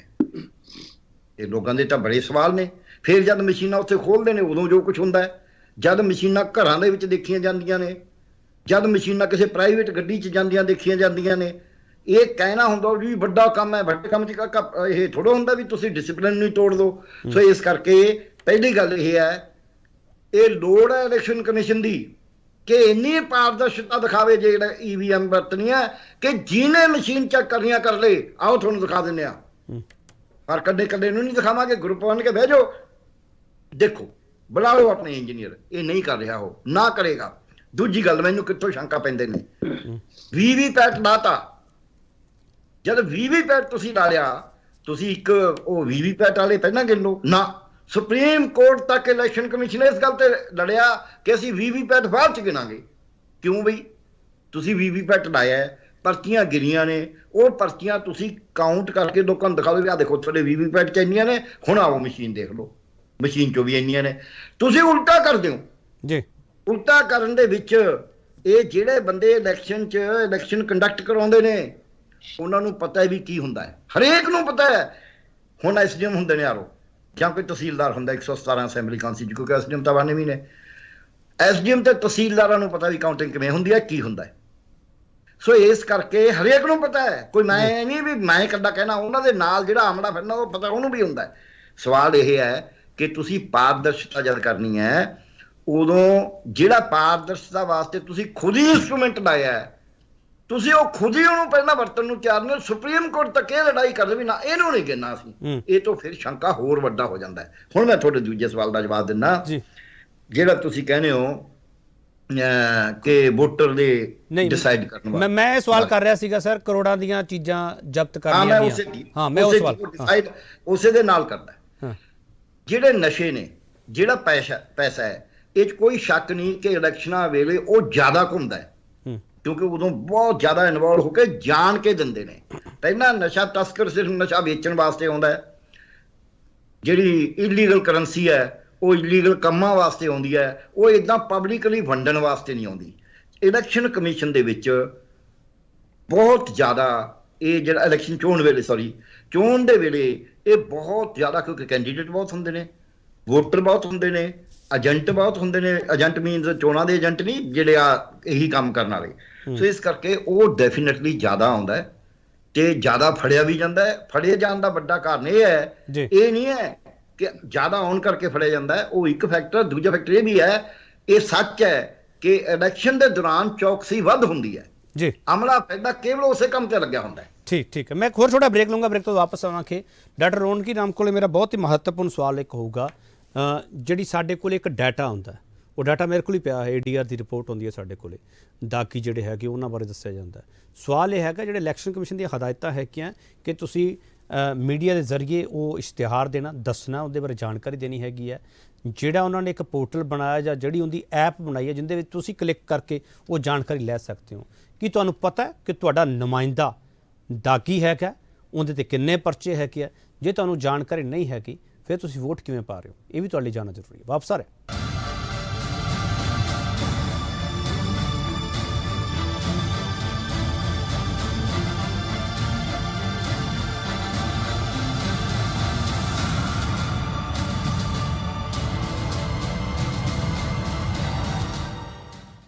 ਵੋਟ ਨਹੀਂ ਸ਼ੁਰੂ ਹੋਏ, ਕਾਊਂਟਡਾਊਨ ਵਿਚਾਲੇ ਕਿਹੜੇ ਸਵਾਲਾਂ ਦੇ ਜਵਾਬ ਲੱਭਣੇ ਜ਼ਰੂਰੀ ਹੈ।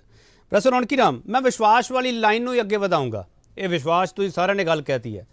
ਪ੍ਰੋਫੈਸਰ ਰੌਣਕੀ ਰਾਮ, ਜੇ ਵਿਸ਼ਵਾਸ ਹੋਵੇ ਤਾਂ ਚਿਹਰੇ 'ਤੇ ਰੌਣਕਾਂ ਆ ਜਾਂਦੀਆਂ, ਤੇ ਜੇ ਵਿਸ਼ਵਾਸ ਨਾ ਹੋਵੇ ਚਿਹਰੇ 'ਤੇ ਰੌਣਕ ਨਹੀਂ ਆਉਂਦੀ। ਰੌਣਕੀ ਰਾਮ ਜੀ, ਸਵਾਲ ਇਹ ਹੈਗਾ, ਜਦੋਂ ਅਸੀਂ ਕੈਂਡੀਡੇਟ ਆਪਦਾ ਚੁਣਦੇ ਹਾਂ, ਉਹਦੇ ਇੱਕ ਵਿਸ਼ਵਾਸ ਦੇ ਨਾਂ 'ਤੇ ਅਸੀਂ ਵੋਟ ਪਾਉਂਦੇ ਹਾਂ। ਜੇ ਉਹ ਵਿਸ਼ਵਾਸ ਦੇ ਕਾਬਲ ਸਾਡਾ ਕੈਂਡੀਡੇਟ ਨਹੀਂ ਹੈਗਾ ਜਾਂ ਸਾਨੂੰ ਜਾਣਕਾਰੀ ਨਹੀਂ ਹੈਗੀ, ਪ੍ਰੋਫੈਸਰ ਰੌਣਕੀ ਰਾਮ, ਉਹਦੇ 'ਚ ਗਲਤੀ ਕਿਹਦੀ ਹੈਗੀ ਹੈ? ਇਹ ਸਵਾਲ ਬੜਾ ਅਹਿਮ ਹੈ, ਇਸ ਲਈ ਵੀ ਅਹਿਮ ਹੈਗਾ ਕਿਉਂਕਿ ਕੈਂਡੀਡੇਟ ਲੋਕਾਂ ਦੀ ਰਾਏ ਲੈ ਕੇ, ਲੋਕਾਂ ਦੇ ਕੋਲੋਂ ਕਿਸੇ ਤਰ੍ਹਾਂ ਦਾ ਵੀ ਫੀਡਬੈਕ ਲੈ ਕੇ ਨਹੀਂ ਚੁਣਿਆ ਜਾਂਦਾ। ਕੈਂਡੀਡੇਟ ਤਾਂ ਪਾਰਟੀ ਜਿਹੜੀ ਆ ਉਹ ਲੋਕਾਂ ਦੇ ਉੱਤੇ ਥੋਪਦੀ ਆ। ਸਭ ਤੋਂ ਪਹਿਲਾਂ ਲੋਕਤੰਤਰ ਦੀ ਜਿਹੜੀ ਪਹਿਲੀ ਇੱਟ ਲੱਗਣੀ ਆ ਇਸ ਲੈਵਲ ਤੇ, ਜੇ ਉਹੀ ਪੁੱਠੀ ਲੱਗ ਗਈ ਤੁਸੀਂ ਜਾਣ ਲਓ ਕਿ ਦਸਤੂਰ ਹੈਗਾ ਉਹ ਕਿਸ ਤਰ੍ਹਾਂ ਦਾ ਹੋਵੇਗਾ। ਤੁਸੀਂ ਜਦੋਂ ਬੰਦਾ ਚੁਣਦੇ ਹੋ ਤੁਸੀਂ ਤਾਂ ਇਹ ਚੁਣਦੇ ਹੋ ਕਿ ਤੇਰੇ ਕੋਲ ਕਿੰਨਾ ਕੁ ਪੈਸਾ ਹੈ, ਤੂੰ ਕਿੰਨੇ ਕਰੋੜ ਲਗਾ ਸਕਦਾ ਹੈ, ਤੇ ਦੂਸਰਾ ਤੂੰ ਪਾਰਟੀ ਨੂੰ ਜਿਹੜੇ ਤੈਨੂੰ ਵੋਟ ਸੀਟ ਦੇਣੀ ਆ, ਟਿਕਟ ਦੇਣੀ ਆ, ਉਹਨੂੰ ਤੂੰ ਕਿੰਨਾ ਪੈਸਾ ਦੇ ਸਕਦਾ, ਤੇਰਾ ਕੀ ਅਸਲ ਸਲੂਕ ਹੈ।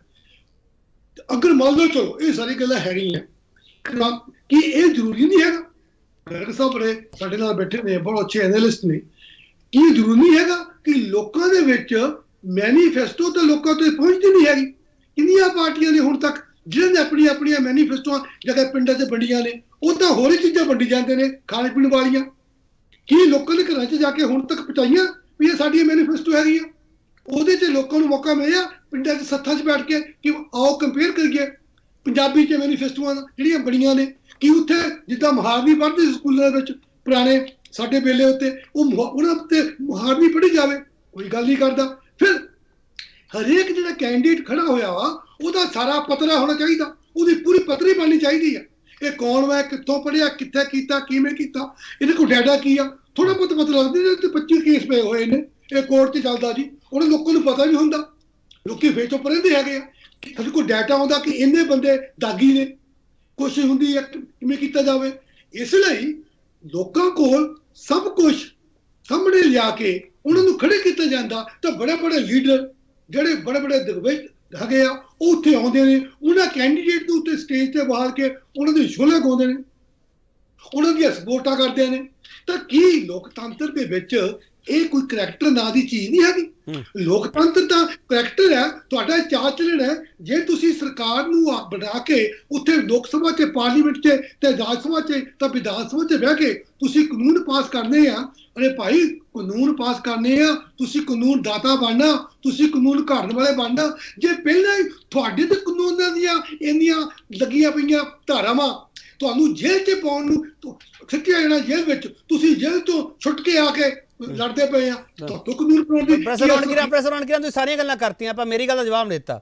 ਇਹ 'ਚ ਗਲਤੀ ਕਿਹਦੀ ਹੈ ਜੇ ਨਹੀਂ ਪਤਾ ਲੱਗ ਰਿਹਾ ਵੋਟਰ ਨੂੰ? ਤਾਂ ਇਹਦੇ 'ਚ ਗਲਤੀ ਜਿਹੜੀ ਆ, ਪਹਿਲੀ ਗੱਲ ਤਾਂ ਇੱਕ ਇਹ ਆ ਕਿ ਜਿਹੜੀ ਪਾਰਟੀ ਨੇ ਕੈਂਡੀਡੇਟ ਲੋਕਾਂ ਨੂੰ ਸਾਹਮਣੇ ਲਿਆ ਕੇ ਰੱਖੇ ਆ, ਉਹਦੀ ਡਿਊਟੀ ਬਣਦੀ ਆ ਉਹਦੇ ਬਾਰੇ ਪੂਰੀ ਖਬਰ ਸਾਧ ਦੇਵੇ। ਦੂਸਰੀ, ਹਾਂ ਇਹਦੇ 'ਚ ਇਲੈਕਸ਼ਨ ਕਮਿਸ਼ਨ ਵੱਲੋਂ ਇੱਕ ਪੱਤਰ ਜਾਰੀ ਹੋਣਾ ਚਾਹੀਦਾ, ਉਹਨਾਂ ਦੇ ਪੂਰੇ ਬਾਰੇ ਪੂਰਾ ਡਿਟੇਲ ਵਿੱਚ।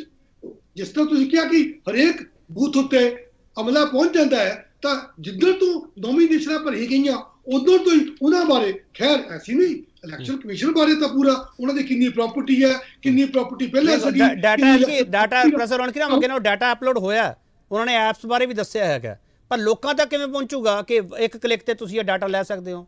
ਮੈਂ ਕਹਿੰਦਾ ਦੇਖੋ, ਅਸੀਂ ਮੰਨ ਲਿਆ ਕਿ ਨਿਊ ਟੈਕਨੋਲੋਜੀ ਆ ਗਈ ਆ, ਤੁਹਾਡੇ ਬਟਨ ਦੇ ਉੱਤੇ ਤੁਹਾਡੀ ਉਂਗਲੀ 'ਚ ਸਭ ਕੁਝ ਪਿਆ ਹੋਇਆ। ਮੇਰੀ ਗੱਲ ਸੁਣੋ, ਹਜੇ ਵੀ ਭਾਰਤ ਵਿੱਚ ਜਿਹੜੀ ਟੈਕਨੋਲੋਜੀ ਆ ਉਹ ਗਿਣੇ ਚੁਣੇ ਬੰਦਿਆਂ ਕੋਲ ਹੈ। ਮੰਨ ਕੇ ਚਲੋ ਬਹੁਤ ਸਾਰੇ ਪਿੰਡ ਹਜੇ ਵੀ ਆ ਜਿੱਥੇ ਬਿਜਲੀ ਨਹੀਂ ਪਹੁੰਚੀ ਹੋਈ, ਹਜੇ ਸਾਰੇ ਪਿੰਡ 'ਚ ਪਾਣੀ ਨਹੀਂ ਮਿਲਦਾ ਪਿਆ।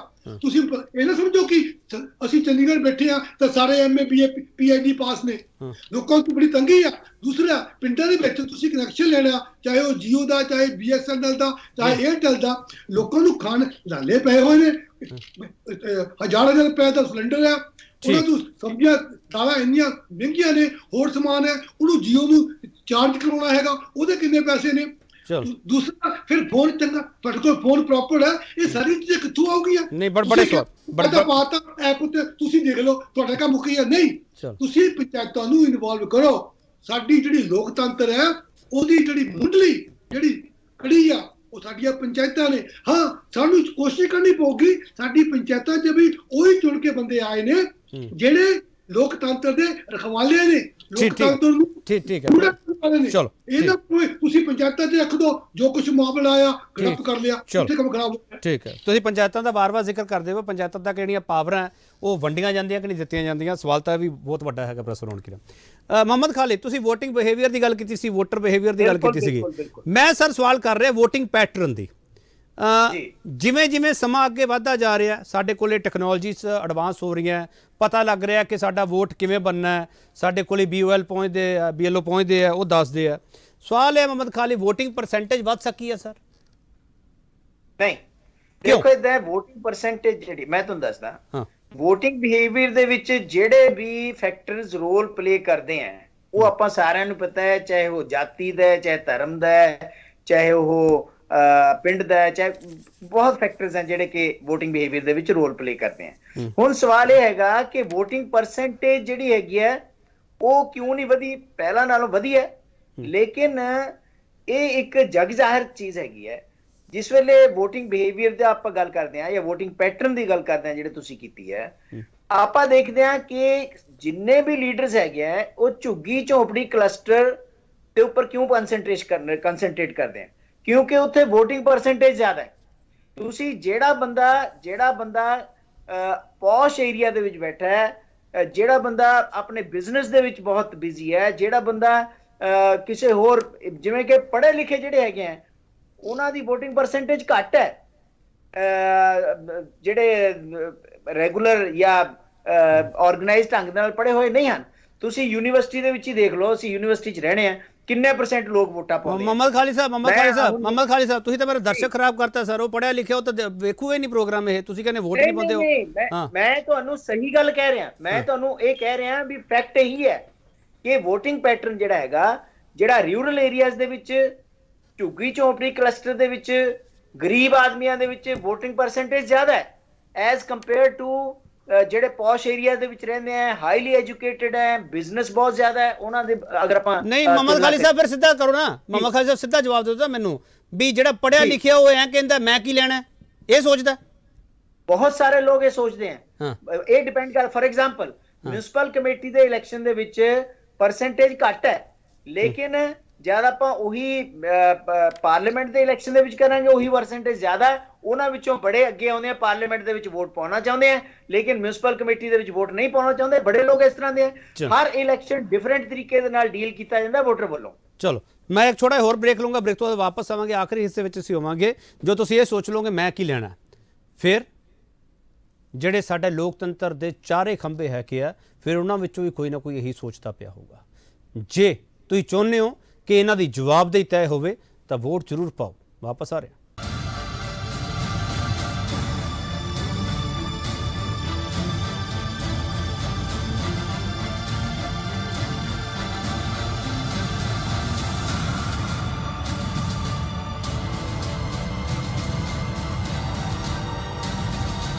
ਵੋਟਿੰਗ ਲਈ ਸ਼ੁਰੂ ਹੋਏ ਕਾਊਂਟਡਾਊਨ ਵਿਚਾਲੇ ਕਿਹੜੇ ਸਵਾਲਾਂ ਦੇ ਜਵਾਬ ਲੱਭਣੇ ਜ਼ਰੂਰੀ ਹੈ।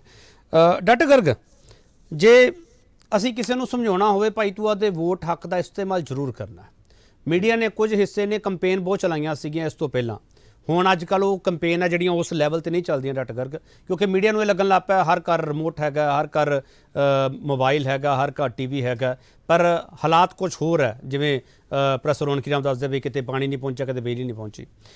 ਡਾਕਟਰ ਗਰਗ, ਉਸ ਨੂੰ ਕਿਵੇਂ ਦੱਸਿਆ ਜਾਵੇ ਕਿ ਵੋਟ ਹੱਕ ਦਾ ਇਸਤੇਮਾਲ ਕਰਨਾ ਜ਼ਰੂਰੀ ਹੈ, ਕਿਉਂਕਿ ਉਸ ਵੋਟ ਹੱਕ ਦੇ ਇਸਤੇਮਾਲ ਦੇ ਵਿਚਾਲੇ ਉਹਦੇ ਅੱਗੇ ਸਵਾਲ ਨੋਟਾਂ ਵਾਲਾ ਵੀ ਖੜਾ। ਡਾਕਟਰ ਗਰਗ, ਮੇਰੇ ਸਾਹਮਣੇ ਦੋ ਵਿਦਵਾਨਾਂ ਨੇ ਬਹੁਤ ਸੋਹਣੀਆਂ ਗੱਲਾਂ ਕਰੀਆਂ ਨੇ ਔਰ ਬਹੁਤ ਮਹੱਤਵਪੂਰਨ ਨੇ। ਪ੍ਰੋਫੈਸਰ ਰੌਣਕੀ ਰਾਮ ਜੀ ਨੇ ਜੋ ਕਿਹਾ ਕਿ ਕੈਂਡੀਡੇਟ ਦੀ ਚੋਣ ਜੇ ਠੀਕ ਹੋਵੇ, ਚੋਣ ਵੇਲੇ ਪਹਿਲਾਂ ਉਹਨੂੰ ਉਹਦੇ ਪਾਰਟੀ ਦੇ ਕੈਂਡੀਡੇਟ ਚੁਣਨ, ਪਾਰਟੀ ਮੈਂਬਰ, ਕਿ ਆਹ ਕੈਂਡੀਡੇਟ ਇਸ ਪਾਰਟੀ ਵੱਲੋਂ ਚਾਹੀਦਾ, ਉੱਤੋਂ ਥੋਪਿਆ ਨਾ ਜਾਵੇ, ਤਾਂ ਉਹਦਾ ਪਤਾ ਵੀ ਲੱਗ ਜੂਵੇ ਸ਼ਰਾਬੀ ਕਬਾਬੀ ਜਾਂ ਜੋ ਵੀ ਆ ਵਾਟਐਵਰ ਉਹਦੇ ਨੁਕਸ ਨੇ, ਚੰਗੇ ਨੇ, ਗੁਣ ਔਗਣ, ਉਹਦੇ ਨਾਲ ਵੋਟਿੰਗ ਪਰਸੈਂਟੇਜ ਵਧੇਗੀ। ਕਿਉਂਕਿ ਲੋਕ ਸੋਚਣਗੇ ਅਸੀਂ ਇਹਨੂੰ ਲਿਆਂਦਾ ਯਾਰ, ਸਾਡੇ ਪਿੰਡ ਦੇ ਲੋਕਾਂ ਨੇ, ਸਾਡੇ ਸ਼ਹਿਰ ਦੇ ਕੋਲ, ਸਾਡੇ ਇਲਾਕੇ ਦੇ ਲੋਕਾਂ ਨੇ ਵੋਟ ਪਾ ਕੇ ਚੁਣਿਆ। ਇਹ ਬਹੁਤ ਵੱਡਾ ਚੋਣ ਸੁਧਾਰ ਦਾ ਮਾਮਲਾ ਹੈ ਤੇ ਬਹੁਤ ਹੀ ਵੱਡਾ ਸਾਡੇ ਲੋਕਤੰਤਰ ਨੂੰ ਥੰਮ ਬਣਾਉਣ ਵਾਸਤੇ ਪ੍ਰੋਫੈਸਰ ਸਾਹਿਬ ਨੇ ਪੇਸ਼ ਕਰਿਆ। ਪ੍ਰੋਫੈਸਰ ਖਾਲਿਦ ਨੇ ਫੈਕਟ ਠੀਕ ਦੱਸਿਆ, ਉਹ ਵੀ ਪਾਰਸ਼ਲੀ ਮੈਂ ਉਹਦੇ ਨਾਲ ਦੱਸਿਆ ਕਿ ਵੀ ਪੜ੍ਹੇ ਲਿਖੇ ਘੱਟ ਵੋਟ ਪਾਉਂਦੇ, ਸਭ ਨੂੰ ਪਤਾ ਹੈ। ਕਿਉਂਕਿ ਪੜ੍ਹਿਆ ਲਿਖਿਆ ਇਸ ਕਰਕੇ ਨਹੀਂ, ਜਿਹੜਾ ਕਾਰਨ ਦੱਸਿਆ ਉਹ ਤੇ ਮੈਂ ਸਹਿਮਤ ਨਹੀਂ ਹਾਂ।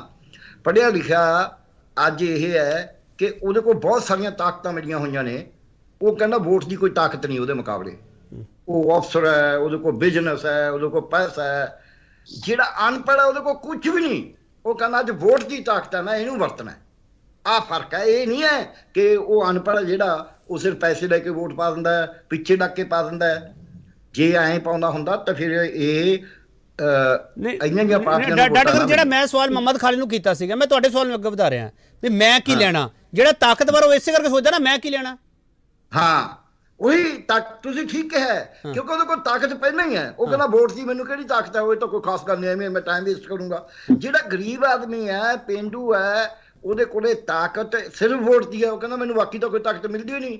ਇਸੇ ਕਰਕੇ ਜਿਹੜਾ ਵੱਡੇ ਤੋਂ ਵੱਡਾ ਲੀਡਰ ਉਹਦੇ ਕੋਲ ਜਾਂਦਾ ਵੋਟਾਂ ਵੇਲੇ, ਹੁਣ ਤਾਂ ਉਹਨੂੰ ਪੁੱਛਦਾ ਹੀ ਨਹੀਂ। ਤੇ ਜਿਹੜਾ ਅਮੀਰ ਹੈ ਉਹਦੇ ਕੋਲ ਤਾਂ ਰੋਜ਼ ਹੀ ਰਹਿੰਦਾ, ਵੋਟਾਂ ਵੇਲੇ ਉਹਦੇ ਕੋਲ ਜਾਂਦਾ ਹੀ ਨਹੀਂ। ਗਰਗ ਸਾਹਿਬ ਉਹਨਾਂ ਨੂੰ ਪੜ੍ਹੇ ਲਿਖੇ ਨੂੰ ਇਹ ਨਹੀਂ ਪਤਾ, ਜਿਹੜਾ ਕੋਲ ਸਾਡੇ ਸਾਧਨ ਸੰਪन्न ਨੂੰ ਨਹੀਂ ਪਤਾ, ਜਦੋਂ ਹਾਲਾਤ ਖਰਾਬ ਹੋਣੇ ਆ ਤਾਂ ਜਿਹੜਾ ਬੰਦਾ ਕੁਛ ਨਹੀਂ ਹੈਗਾ ਵੋਟ ਪਾਉਣ ਜਾਂਦਾ, ਉਹਦੇ ਤਾਂ ਕੁਝ ਵਿਗੜਦਾ ਨਹੀਂ, ਸਾਰਾ ਕੁਝ ਜਿਹੜਾ ਕੋਲ ਆ ਉਹੀ ਦੰਦ ਲੱਗਣਾ। ਬਿਲਕੁਲ।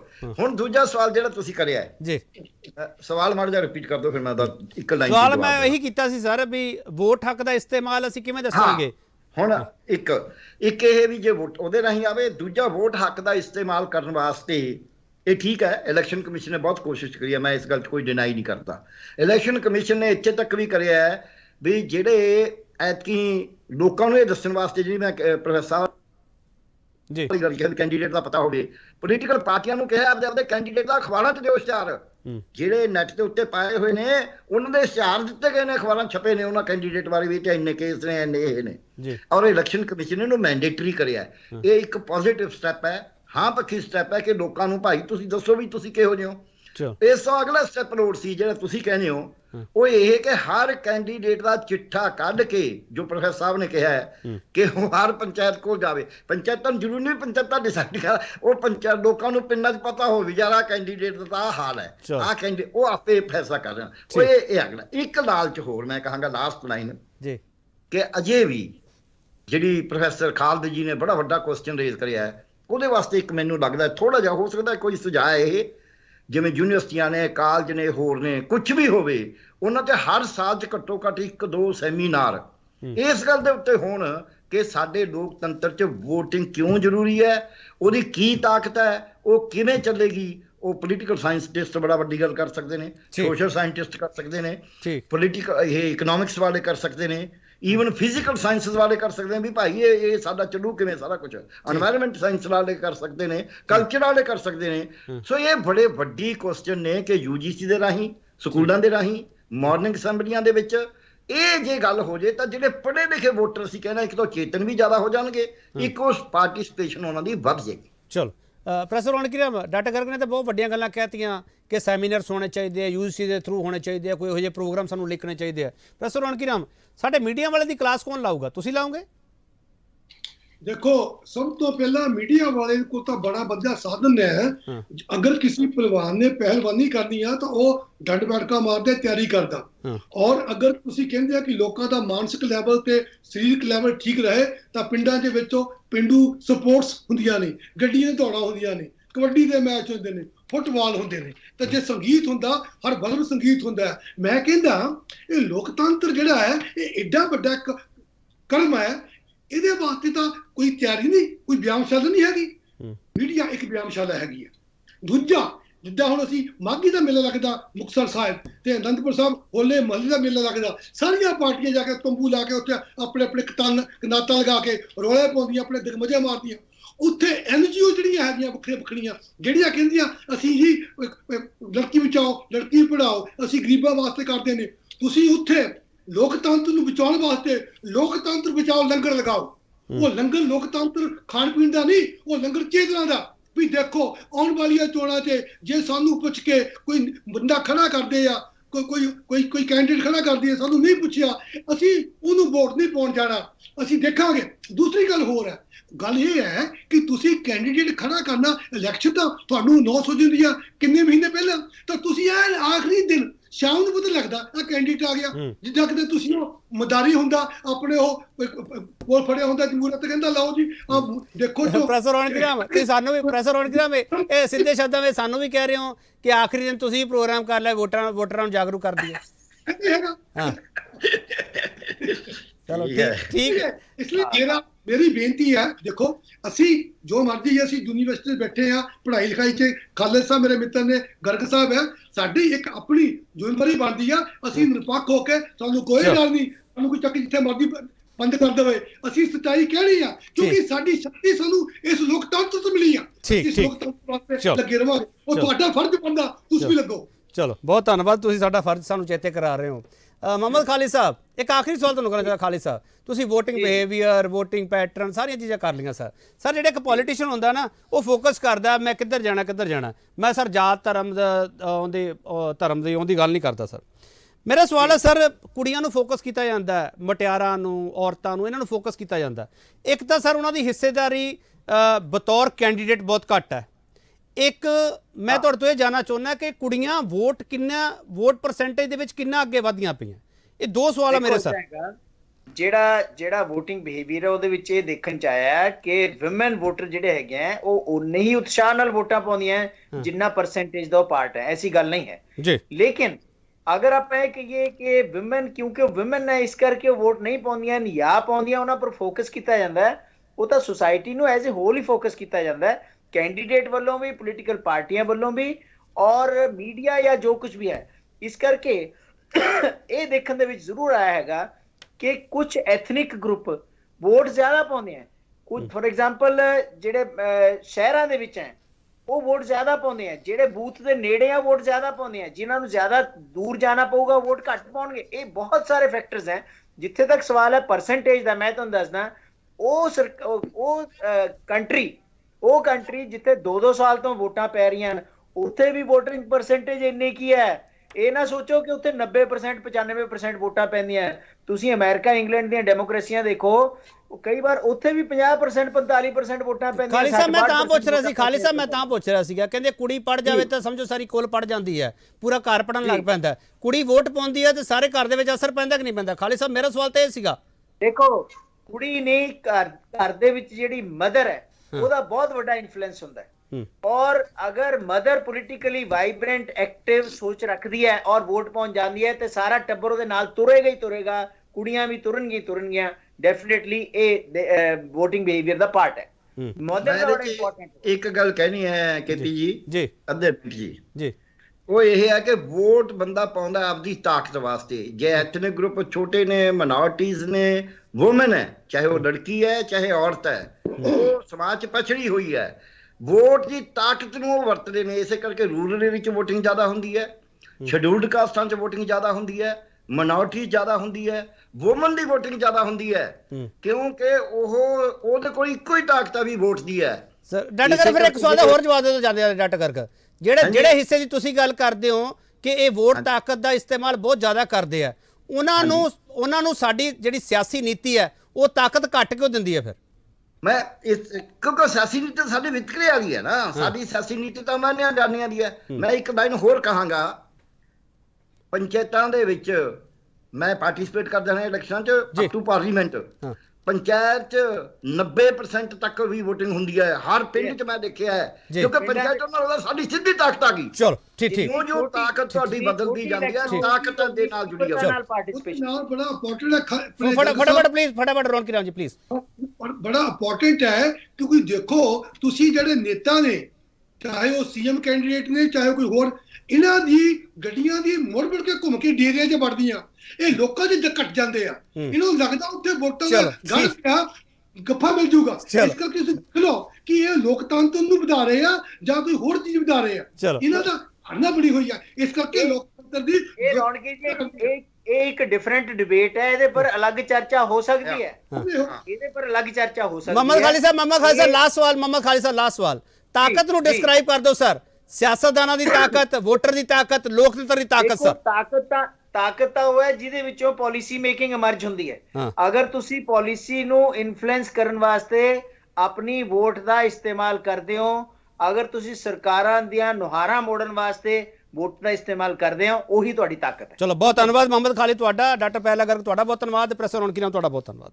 ਕਿਵੇਂ ਹੋਏ ਫੇਰ VOTING? ਅਸੀਂ ਇਹ ਸਵਾਲ ਕੀਤਾ ਸੀਗਾ। ਕੁੱਲ ਮਿਲਾ ਕੇ ਗੱਲ ਵਿਸ਼ਵਾਸ ਦੀ ਹੈ, ਤੇ ਜੇ ਵਿਸ਼ਵਾਸ ਤੁਹਾਡਾ ਦ੍ਰਿੜ ਹੋਊਗਾ, ਤੁਹਾਡੇ ਵਿੱਚ ਵਿਸ਼ਵਾਸ ਪੈਦਾ ਕਰਨ ਦੇ ਵਿੱਚ ਇਹ ਜਿਹੜੀਆਂ ਸੰਵਿਧਾਨਕ ਸੰਸਥਾਵਾਂ ਹੈਗੀਆਂ ਇਹ ਜ਼ਿੰਮੇਵਾਰੀ ਨਿਭਾਉਣਗੀਆਂ, ਇਹ ਲੋਕਤੰਤਰ ਦੇ ਚਾਰੇ ਖੰਭੇ ਉਹ ਜ਼ਿੰਮੇਵਾਰੀ ਨਿਭਾਉਣਗੇ, ਤਾਂ ਹੀ ਤੁਹਾਨੂੰ ਵੀ ਪਤਾ ਲੱਗੇਗਾ ਤੁਹਾਡੀ ਵੋਟ ਦੀ ਤਾਕਤ ਕੀ ਹੈਗੀ ਹੈ ਤੇ ਇਹਨਾਂ ਸੰਵਿਧਾਨਕ ਸੰਸਥਾਵਾਂ ਨੂੰ ਵੀ ਪਤਾ ਹੋਵੇ ਸਾਡੇ ਕੋਲ ਤਾਕਤ ਕਿੰਨੀ ਹੈਗੀ ਹੈ ਕਿ ਅਸੀਂ ਲੋਕਾਂ ਨੂੰ, ਵੋਟਰਾਂ ਨੂੰ ਜਾਗਰੂਕ ਕਰ ਸਕੀਏ। ਸਾਡਾ ਮੀਡੀਆ ਜਿਹੜਾ, ਉਹ ਤੇ ਮੈਂ ਵਾਰ-ਵਾਰ ਸਵਾਲ ਖੁਦ ਹੀ ਖੜਾ ਕਰ ਰਿਹਾ ਤੇ ਸਾਨੂੰ ਵੀ ਕਲਾਸ ਦੀ ਜ਼ਰੂਰਤ ਹੈ ਕੀ ਹੈ, ਸਾਨੂੰ ਵੀ ਪਤਾ ਲੱਗਣਾ ਚਾਹੀਦਾ ਸਾਡੇ ਕੋਲ ਤਾਕਤ ਕਿੰਨੀ ਹੈਗੀ ਹੈ ਤੇ ਅਸੀਂ ਇਸਤੇਮਾਲ ਕਿੰਨਾ ਕਰਦੇ ਪਏ। ਬਹੁਤ ਧੰਨਵਾਦ।